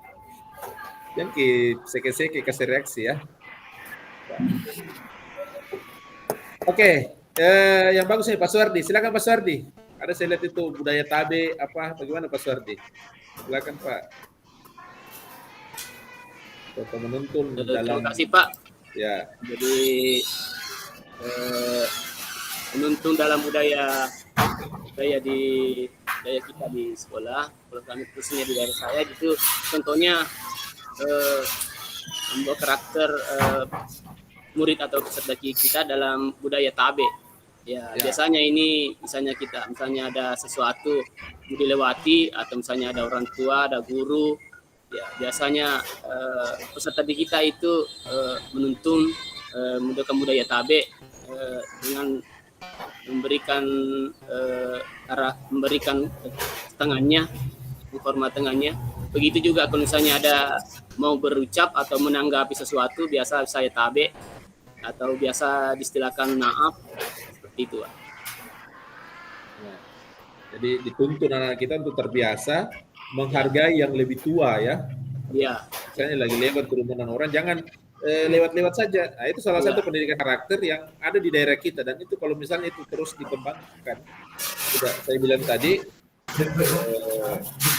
sekolah itu sebagai pusat pengembangan karakter. Dimulai dari hal-hal sederhana. Tapi mau dulu, ya. Apa yang membedakan Pak Suwardi siswa dulu dengan siswa sekarang, Pak Suwardi? Ya, kalau siswa dulu ya dari saya mungkin kita budaya-budaya seperti itu sudah masih mengakar, tetapi sekarang saya lihat mulai menghilang. Budaya tabe itu penyebabnya menghilang karena apa, Pak? Mungkin karena ini tidak dituntun lah, misalnya dalam lingkungan sekolah itu mungkin ada yang hilang. Sebelumnya tidak dituntun lah, maksudnya tidak ditekankan atau tidak dibudayakan seperti itu, sehingga anak siapa yang tidak menuntun dan siapa yang tidak menekankan di sekolah, Pak? Ya mungkin kita sebagian para pendidik barangkali, Pak. Nah, iya, gurunya yang bertanggung jawab. Kita guru. Kenapa waktu zamannya Pak Suwardi dulu itu tabe itu kalau mau lewat tabe, karena memang guru kita itu prioritasnya, Pak. Jangan mau pintar matematika, jangan mau pintar tabe po dulu. Kalau sekarang kita tabale, Pak. Yang kita kejar itu nilai rapor. Stres kita kalau nilai rapornya rendah, tapi budaya-budaya karakter yang sederhana saya seperti tabe itu dilupakan. Nah, ada dosen saya dulu namanya Pak Mapasoro, ya, kalau kita pernah kuliah di zaman-zaman saya itu yang kuliah di UNM, Pak Mapasoro namanya itu. Pak Mapasoro itu menggambarkan apa bedanya siswa zaman sekarang dengan siswa zaman dulu. Nah, ibaratnya ada pematang sawah. Pernah lihat pematang sawah tuh? Iya, pematang sawah. Kalau siswa zaman dulu, Pak, ya. Kalau zaman dulu itu, siswa zaman dulu, kalau dia ingin kencing, sekali kencing di dalam kelas, kemudian dalam kelas ada dua pintu. Pintu satu dekat dengan WC, pintu dua mau dari WC harus memutar dulu baru ke WC. Tapi gurunya lagi berdiri di samping pintu yang ada WC-nya, di samping ke WC.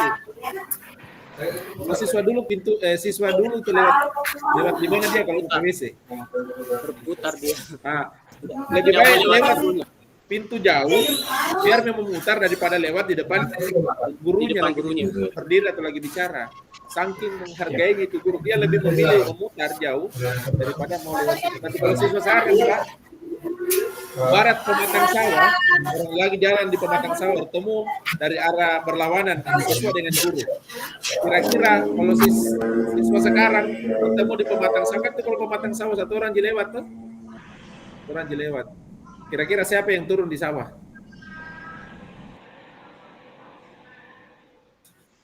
Gurunya yang turun di sawah, Pak. Kalau tidak mau lagi lewat, ada dorong ke guru, turun ke, saya mau lewat.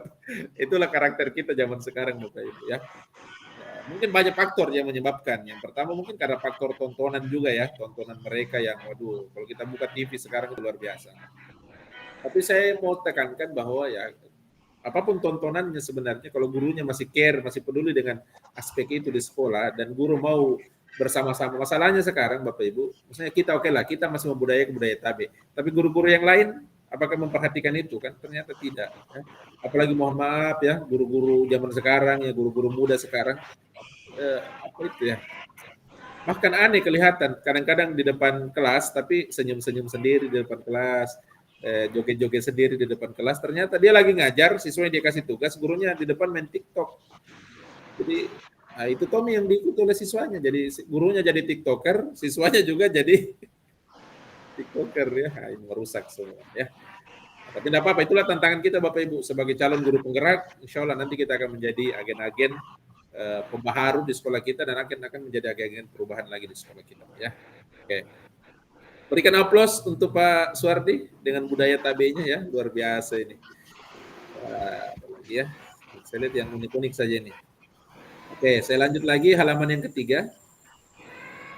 Mengapa pendidikan murid anak perlu mempertimbangkan kodrat zaman dan kodrat alam ya?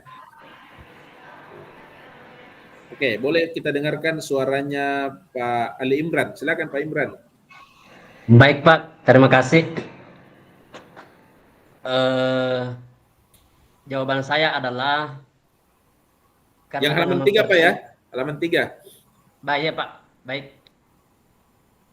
Mengapa pendidikan murid atau anak perlu mempertimbangkan kodrat alam dan kodrat zaman? Jawaban saya adalah dengan mempertimbangkan kodrat alam dan kodrat zaman, kita dapat membentuk pendidikan yang relevan dengan kebutuhan anak-anak. Misalkan saya ambilkan gambaran seperti ini Pak. Di dalam proses pembelajaran, misalkan ini anak agak kecil, pendek, tetapi kita dudukkan di paling di belakang, maka menurut saya mereka tidak nyaman dengan proses pendidikan yang mereka tempuh karena dengan banyaknya teman-teman yang melindungi dari arah depan. Artinya terhalangi Pak ya. Ini kalau anak pendek, kecil, ditaruh di belakang, ini melanggar kodrat zaman atau kodrat alam? Kalau menurut saya Pak, alam. Alam ya? Iya. Alamnya ya, tidak memperhatikan anak. Ya, oke, boleh. Sebalik tambahan Pak sedikit lagi, misalkan ini ditambahkan lagi dengan siswa yang agak rabun penglihatannya. Ya. Sebaiknya mereka tidak kita dudukkan juga di belakang, tapi kita perhatikan tempat duduknya agar mereka lebih dapat melihat dengan jelas apakah dari samping karena tergantung dari rabun matanya. Seperti itu Pak menurut gambaran saya. Oke, berikan tahu reaksi ya ke Pak Ali Imran ya. Silakan Ibu Kasma. Masih halaman ketiga Bu Kasma ya. Ya, silakan. Suaranya dulu Bu Kasma. Mic-nya dulu, di-unmute. Ya. Terima kasih Pak atas kesempatannya. Tadi di sini mengapa pendidikan murid perlu mempertimbangkan kodrat alam dan kodrat zaman?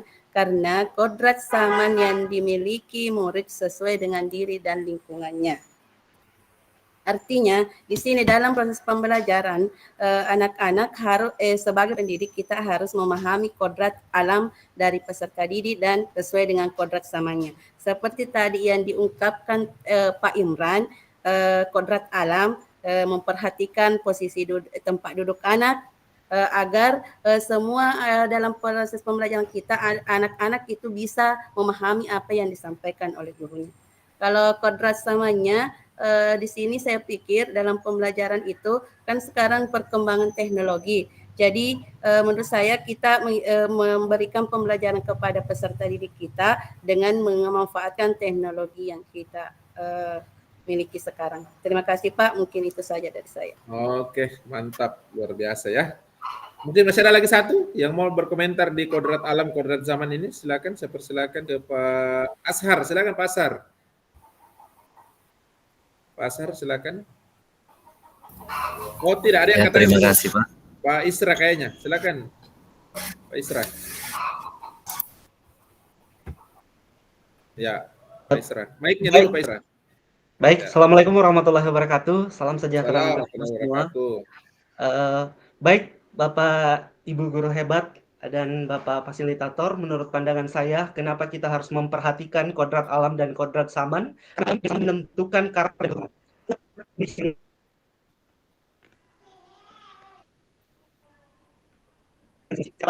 alamnya masing-masing.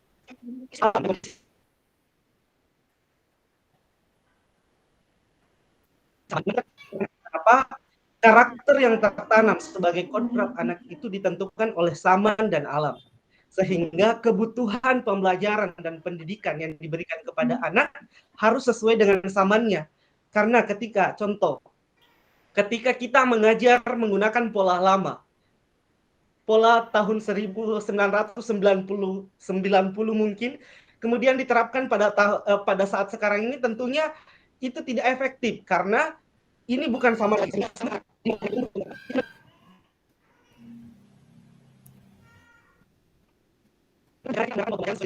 Begitu menurut pandangan saya, Pak. Oke, ya agak hilang-hilang suaranya Pak Isra, tapi bisa dimaknai ya. Jadi harus dibedakan. Kalau zaman dulu jangan zaman sekarang ya, janganlah disamakan, karena kita sudah zaman yang berbeda ya. Oke, Pak Asar tadi silakan Pak Asar, kalau mau berkomentar silakan. Ya, jadi sama Pak dengan pemikiran saya dengan Bapak Andi Muhammad Isra, bahwa kalau kita sekarang sudah berada di zaman modern, otomatis kita dalam hal pembelajaran kita juga harus menyesuaikan dengan kodrat zaman pada saat ini. Apalagi sekarang semua siswa bisa dikatakan bahwa semua siswa itu sudah menguasai teknologi. Jadi sebagai guru ya kita juga harus terbiasa dan harus menguasai teknologi. Kalau perlu lebih menguasai dibanding yang dikuasai oleh siswa tersebut. Terima kasih dulu untuk Basar atau reaksi. Ya, nanti sebentar baru kita ini ya, kita berikan feedback. Kita ke halaman 4 dulu. Ya, kita mau dengar ini suaranya Pak Saifuddin. Apa relevansi pemikiran KHD, pendidikan yang menghamba pada anak dengan peran saya sebagai pendidik? Boleh Pak Saifuddin Tabe?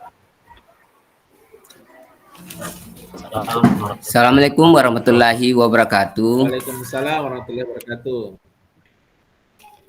Di sini apa relevansinya pemikiran Ki Hajar Dewantara, pendidikan yang berhamba pada anak dengan peran sebagai pendidik?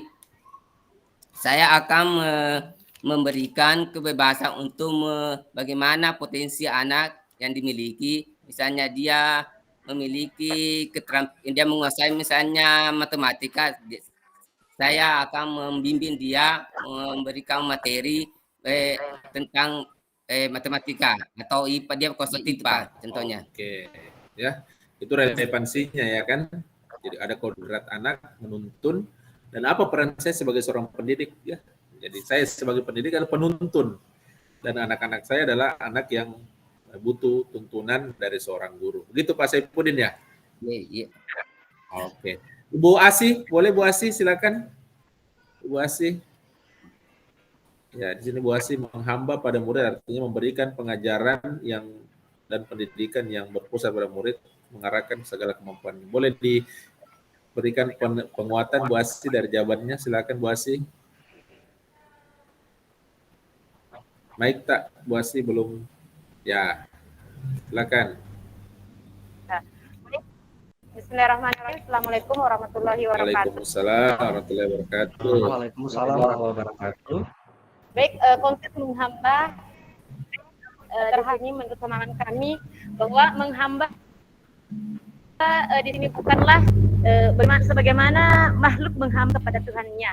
Namun hamba sebagai guru kepada murid artinya mengerahkan segala kemampuan kita, bagaimana mengarahkan menjadi layaknya serap amung kepada didik kita untuk mencapai tujuan yang ingin kita harapkan.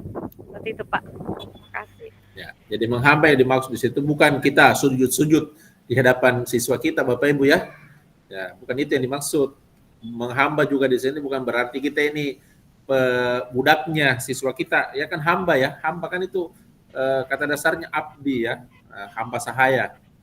Nah, bukan itu ya yang dimaksud, tapi menghamba yang dimaksud di sini adalah betul-betul memberikan pelayanan. Jadi kita guru itu pelayan Bapak Ibu.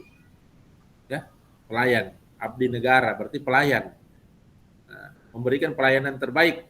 Nah, kalau ada bahasanya Ki Hajar Dewantara atau di di sini di modul yang kita sudah baca kemarin adalah berpusat pada peserta didik. Jadi segala sesuatu kita datang pagi, kita bikin RPP, kita membersihkan lingkungan sekolah, perbaiki pagar, perbaiki kelas, ya siapkan media pembelajaran. Sebenarnya bukan untuk kita, tapi untuk siswa, untuk murid. Nah, jadi ketika siswa kita datang belajar di sekolah kita dan kita sebagai gurunya atau sebagai kepala sekolahnya, maka tugas kita adalah melayani.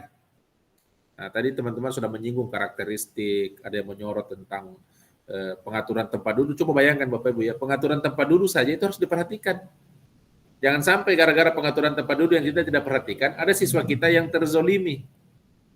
Tadi, badannya pendek, matanya rabun, telinganya tuli-tuli, ditaruh di belakang. Coba bayangkan, selama proses pembelajaran tidak bisa melihat di papan. Karena terhalangi temannya, ditambah lagi matanya memang rabun, Mikodong. Ditambah lagi telinganya yang kurang bagus pendengarannya. Nah, jadi selama proses pendidikan kita melakukan proses kezaliman kepada anak yang sangat luar biasa. Belum lagi bully di sekolah kita ya, banyak sekali bully itu. Bukan namanya dipanggil, tapi macam-macam dikasih nama. Ada lalu dipanggil namanya dengan sebutan nama bapaknya. Nah, kita guru tahu itu terjadi, tapi kita diamkan. Tidak berusaha juga untuk menanggulangi, mencegah, sehingga itu tidak berulang, tidak terjadi. Itulah tugas kita sebagai seorang penuntun, Bapak Ibu. Jadi guru penuntun, sementara siswa kita itu adalah anak-anak yang belajar dan siap dituntun oleh gurunya. Ya, karena sudah hampir jam 12, ya lanjut lagi ya. Oke, aplaus dulu untuk kita semua, Bapak Ibu. Oke, saya lanjut lagi Bapak Ibu ya. Saya share screen lagi. Lanjutkan lagi presentasinya. Kita waktunya cuma sampai siang saja. Boleh lama-lama. Oke, nah ini tadi Bapak Ibu ya, kita sudah belajar tentang itu. Di modul yang Bapak Ibu pelajari, ini sudah kelihatan Bapak Ibu ya. Yang di modul yang sudah Bapak Ibu pelajari di eksplorasi konsep itu kita sudah berbicara, sudah nonton video. Nah, roadmap-nya seperti ini Bapak Ibu. Jadi kita belajar modul 1.1 itu, refleksi filosofi pendidikan nasional ya, pendidikan nasional KHD, itu sebenarnya kita pelajari ini. Nah, kita belajar tentang mulai dari tujuan pembelajaran ya, sudah diuraikan di dalam LMS. Kemudian potret pendidikan Indonesia dari zaman kolonial sampai sekarang. Ya, bagaimana dulu pendidikan itu tidak dinikmati oleh seluruh warga Indonesia Bapak Ibu, hanya golongan-golongan tertentu saja, dan kebanyakan itu adalah anak-anak ningrat, anak-anak bangsawan yang bisa belajar. Kalau anak-anak kita, apalagi perempuan ya, perempuan waktu itu ya tidak belajar Bapak Ibu. Karena anggapannya orang ya perempuan itu ya apapun dia tetap kembali ke keluarga sebagai ibu rumah tangga. Kemudian muncul kerangka pemikiran KHD ya. Dia merumuskan dasar-dasar pendidikan. Kemudian ternyata KHD itu kalau kita lihat itu berkaitan langsung dengan metode Montessori ya, bagaimana melihat anak itu perkembangannya harus diperhatikan bahwa anak itu adalah pribadi yang suka bermain. Robel dan taman siswa, taman anak ya. Kemudian ada asas pendidikan KHD, memandang pendidikan itu dan pengajaran. Dia membedakan, ada pendidikan, ada pengajaran. Bahwa pendidikan itu adalah proses mentransfer karakter, mentransfer nilai-nilai baik. Sementara pengajaran itu adalah proses mewariskan budaya. Proses untuk mewariskan budaya. Budaya ya, termasuk ilmu pengetahuan ya. Kemudian ada interpretasi pemikiran KHD ya. Itu kalau kita baca ternyata KHD itu pemikirannya itu sangat setara dengan para filsuf. Dia mampu merumuskan fondasi pendidikan di Indonesia dan sesuai dengan kultur masyarakat Indonesia yang digali dari nilai-nilai kearifan lokal bangsa Indonesia, dan ternyata itu diakui juga oleh dunia. Karena sejalan dengan teori-teori pakar-pakar pendidikan yang lain ya, seperti Montessori, PAC dan lain sebagainya. Kemudian dia juga merumuskan namanya budi pekerti, di mana dalam pengrumusan budi pekerti pengembangan budaya ada namanya cipta karsa rasa dan karya. Itu dikembangkan. Jadi dalam proses pendidikan kita harus memperhatikan keempat aspek itu. Kemudian diperkenalkan juga ada namanya kodrat alam dan kodrat zaman peserta didik. Bagaimana sifat dan bentuk lingkungan di mana anak berada diperhatikan Bapak Ibu. anak yang berada di pegunungan dengan yang berada di kota, itu tentu beda perlakuan pendidikannya. Anak yang ada di pinggiran laut dengan yang ada di wilayah industri, itu beda. Anak yang berada di Watampone dengan yang berada di daerah Kahu sana, tentu beda proses pelayanan pendidikannya. Kenapa? Alamnya beda. Alamnya beda. Yang ada di Bajoe, beda juga dengan yang ada di wilayah Lamuru misalnya. Beda seperti itu. Ya. Termasuk zaman Bapak Ibu. Ya, jangan pernah kita samakan zaman kita sekolah dulu dengan sekarang anak-anak kita. Tidak boleh. Nah, itu.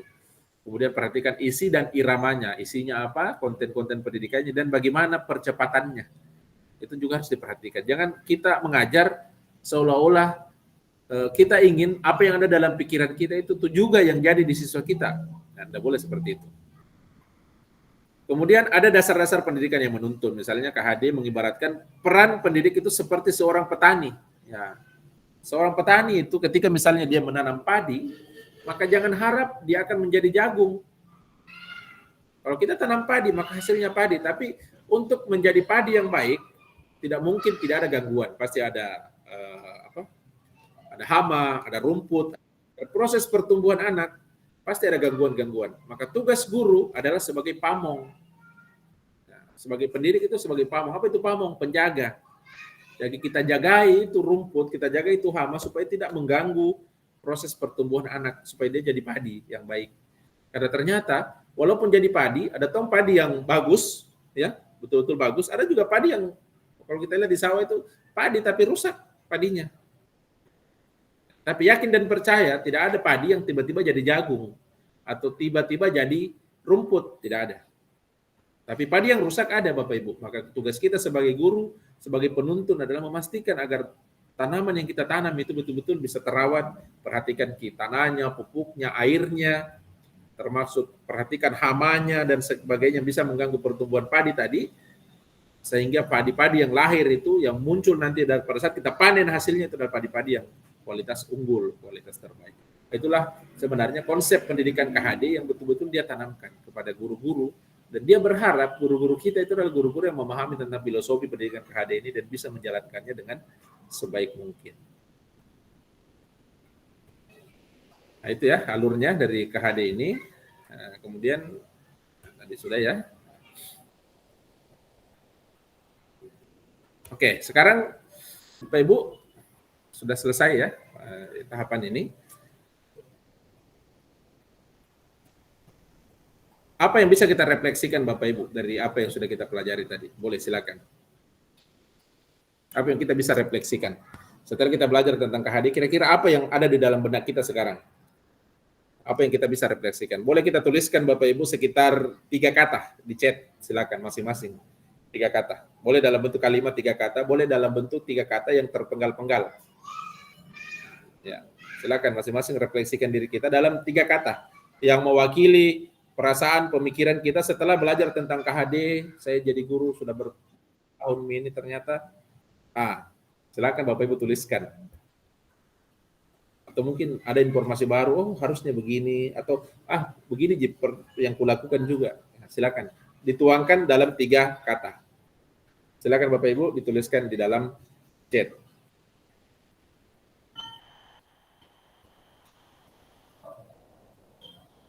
Oke, Pak Saldi. Saya masih kurang. Apa maksudnya nih Pak Saldi? Saya masih kurang. Siapa? Saya merasa masih sangat kurang dalam hal penerapan konsep pendidikan menurut pemikiran Ki Hajar Dewantara. Contoh saja Pak, kan sudah kita tahu bahwa kita ini adalah pelayan, kita harus melihat kondisi dan situasi siswa kita. Kita tidak boleh memaksakan kehendak terhadap siswa kita ketika memberikan tugas. Tapi dalam beberapa kejadian, saya mungkin masih pernah melakukan hal-hal yang sifatnya memaksa. Contoh, menyuruh menghafal perkalian, memaksa harus hafal. Karena memang dituntut di kelas saya, di kelas 5 saat ini, ya, ada beberapa pelajaran yang harus menghafal perkalian. Nah, sementara memang ada siswa yang ya mungkin mereka sudah berusaha tapi ternyata belum bisa menghafal perkalian tersebut. Ini saya hanya contoh Pak. Tapi saya cenderung masih ada sifat yang artinya memaksakan kehendak. Itu Pak, pesannya yang menurut saya salah satu yang masih kurang. Di samping mungkin masih ada beberapa hal yang belum mampu untuk saya terapkan secara keseluruhan. Terima kasih Pak. Terima kasih banyak Pak Saldi. Ibu Asih, silakan Bu Asih. Melayani, menuntun, among. Apa ini maksudnya Ibu Asih? Dan 3 kata ini yang Ibu dapatkan refleksi kita pada hari ini. Ya, baik. Yang saya dapatkan dari materi hari ini sesuai dengan pemikiran Ki Hajar Dewantara terhadap pendidikan, bahwa salah satunya jalan menerapkan konsep pemikiran Ki Hajar itu dengan jalan bagaimana kita menjadikan diri kita sebagai pelayan, sebagai penuntun, dan sebagai among pada peserta didik. Seperti itu Pak. Mantap Bu Asih. Silakan Pak Ihwan. Murid. Apa maksudnya nih Pak Ihwan? 3 kata. Ya, murid. Baik. 3 kata pun gitu ya. Terima kasih Pak. Assalamualaikum warahmatullahi wabarakatuh. Jadi 3 kata yang saya ulang, 1 kata yang saya ulang menjadi 3. Kenapa murid? Dari kegiatan atau diskusi ini atau pelajaran hari ini, kita selalu kembali kepada murid, di mana menghamba kepada murid dalam artian melayani sepenuh hati. Yang kedua, murid selalu kita kedepankan sesuai dengan kodrat alam. Yang ketiga, murid selalu sesuai dengan kodrat zaman. Dan tentu di sini kesimpulan saya bahwa sesuai dengan relevansi pemikiran Ki Hajar Dewantara, kita harus selalu memerdekakan murid. Begitu. Mantap. Iya. Murid. Pak Suardi, silakan Pak Suardi.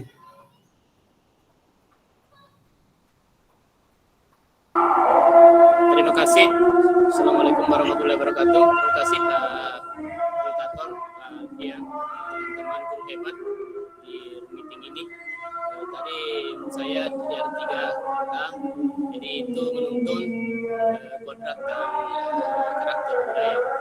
Jadi menuntun pada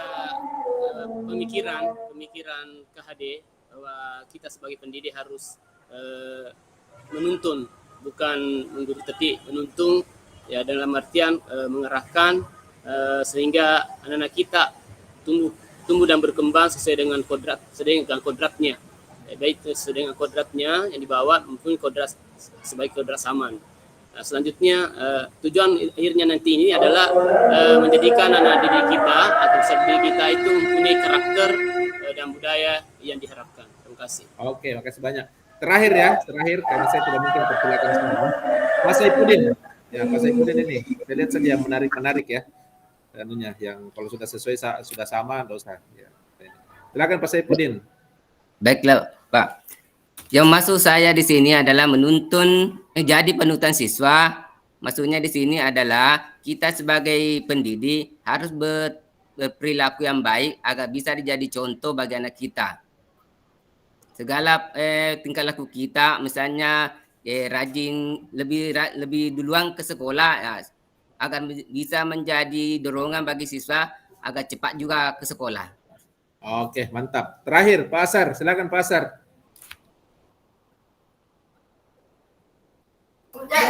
Ya, terima kasih Pak. Jadi saya menampilkan bahwa penuntun menuju bahagia. Jadi saya menyimpulkan bahwa setelah mempelajari atau membahas tadi beberapa tentang pemikiran Ki Hajar Dewantara, kita sebagai guru itu harus menjadi penuntun untuk siswa kita menuju kebahagiaan. Ya, baik bahagia dalam hal pembelajaran, bahagia dalam hal kehidupan sehari-hari. Intinya kita sebagai guru harus menjadi panutan atau penuntun menuju siswa kita bahagia. Terima kasih Pak. Mantap Pak Asar, luar biasa ya. Oke, saya kira cukup Bapak Ibu untuk hari ini ya. Kita aplaus dulu ya, silakan reaksinya semua, luar biasa. Hari pertama ya, saya sudah tahu namanya tapi saya belum mau menggali lebih jauh siapa Bapak Ibu semua. Nanti besok saja ya. Oke. Ada tugas untuk besok Bapak Ibu, kita akan kembali lagi bertemu. Ada yang mau bertanya? Silakan. Tadi siapa yang resen? Ada ya? Oke, karena ini sudah duhur, masjid juga sudah bunyi, sudah mau azan. Tugas kita besok, Bapak Ibu, saya akan tugaskan Bapak Ibu untuk membuat gambar. Ya. Gambar tentang budaya Kabupaten Bone. Ya. Budaya Kabupaten Bone, buat gambar. Apa saja yang terkait dengan Bone, tapi itu mencerminkan pribadi Bapak sebagai seorang pendidik. Nah, misalnya tadi, Pak Suwardi, dia gambar misalnya anak lagi tabe. Mungkin itu satu budaya yang ada di Bone, tapi itu yang paling menggambarkan pribadinya Pak Suwardi. Itu contoh Bapak Ibu ya, contoh. Nah, sekarang Bapak Ibu cari budaya yang ada di Bone, banyak sekali di budaya. Boleh dalam bentuk artefak, boleh dalam bentuk kesenian, boleh dalam bentuk apapun itu, tapi harus dituangkan dalam bentuk gambar. Dan Bapak Ibu merasa itu yang paling mencerminkan pribadinya Bapak. Mengerti maksud saya Bapak Ibu ya?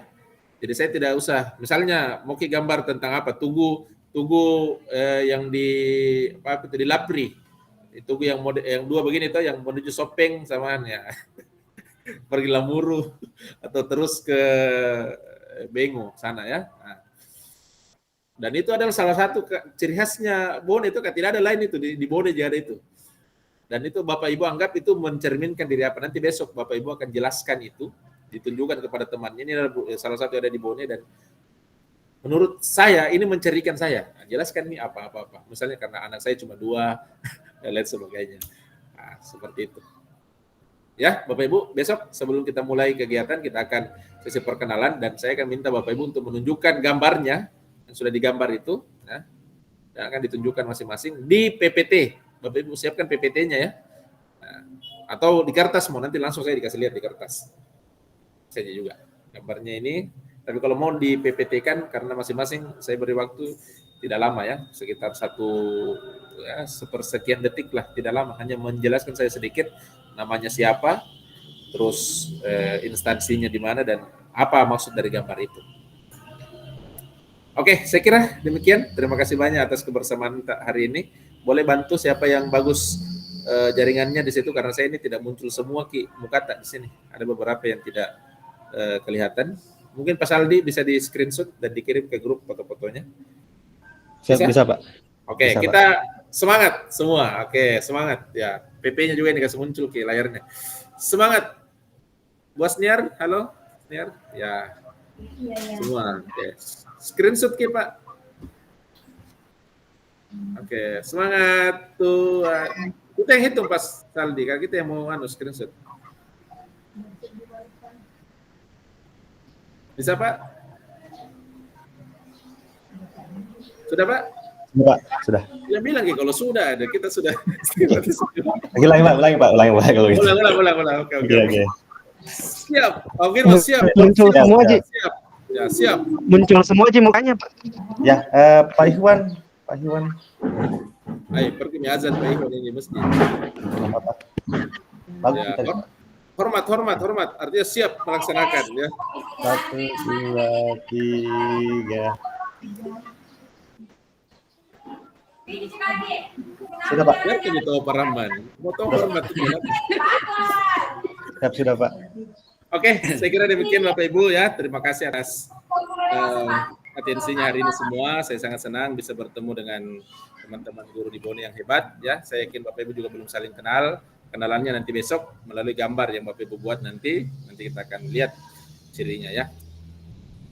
Saya sangat berbahagia. Mudah-mudahan Bapak Ibu juga bahagia. Insya Allah perjalanan kita masih panjang. Kencangkan sabuk pengaman ya. Ya.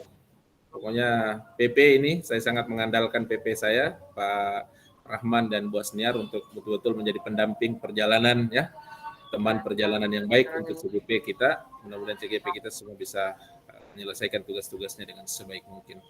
Kemudian saya doakan juga puasanya lancar ya. Amin. Lancar, kesehatannya juga lancar-lancar semua. Oke, kita akhiri karena sudah azan dengan sama-sama membaca doa kafaratul majelis. Subhanaka rabbiyallah wa bihamdik asyhadu an la ilaha illa anta astaghfiruka wa atubu ilaik. Assalamualaikum warahmatullahi wabarakatuh. Selamat siang, salam sejahtera untuk kita semua. besok dalam keadaan sehat walafiat. Assalamualaikum warahmatullahi wabarakatuh.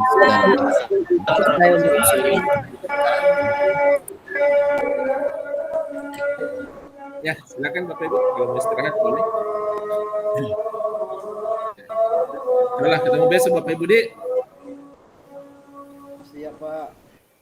Iya Pak. Sehat-sehat selalu semua. Bu Asi jadi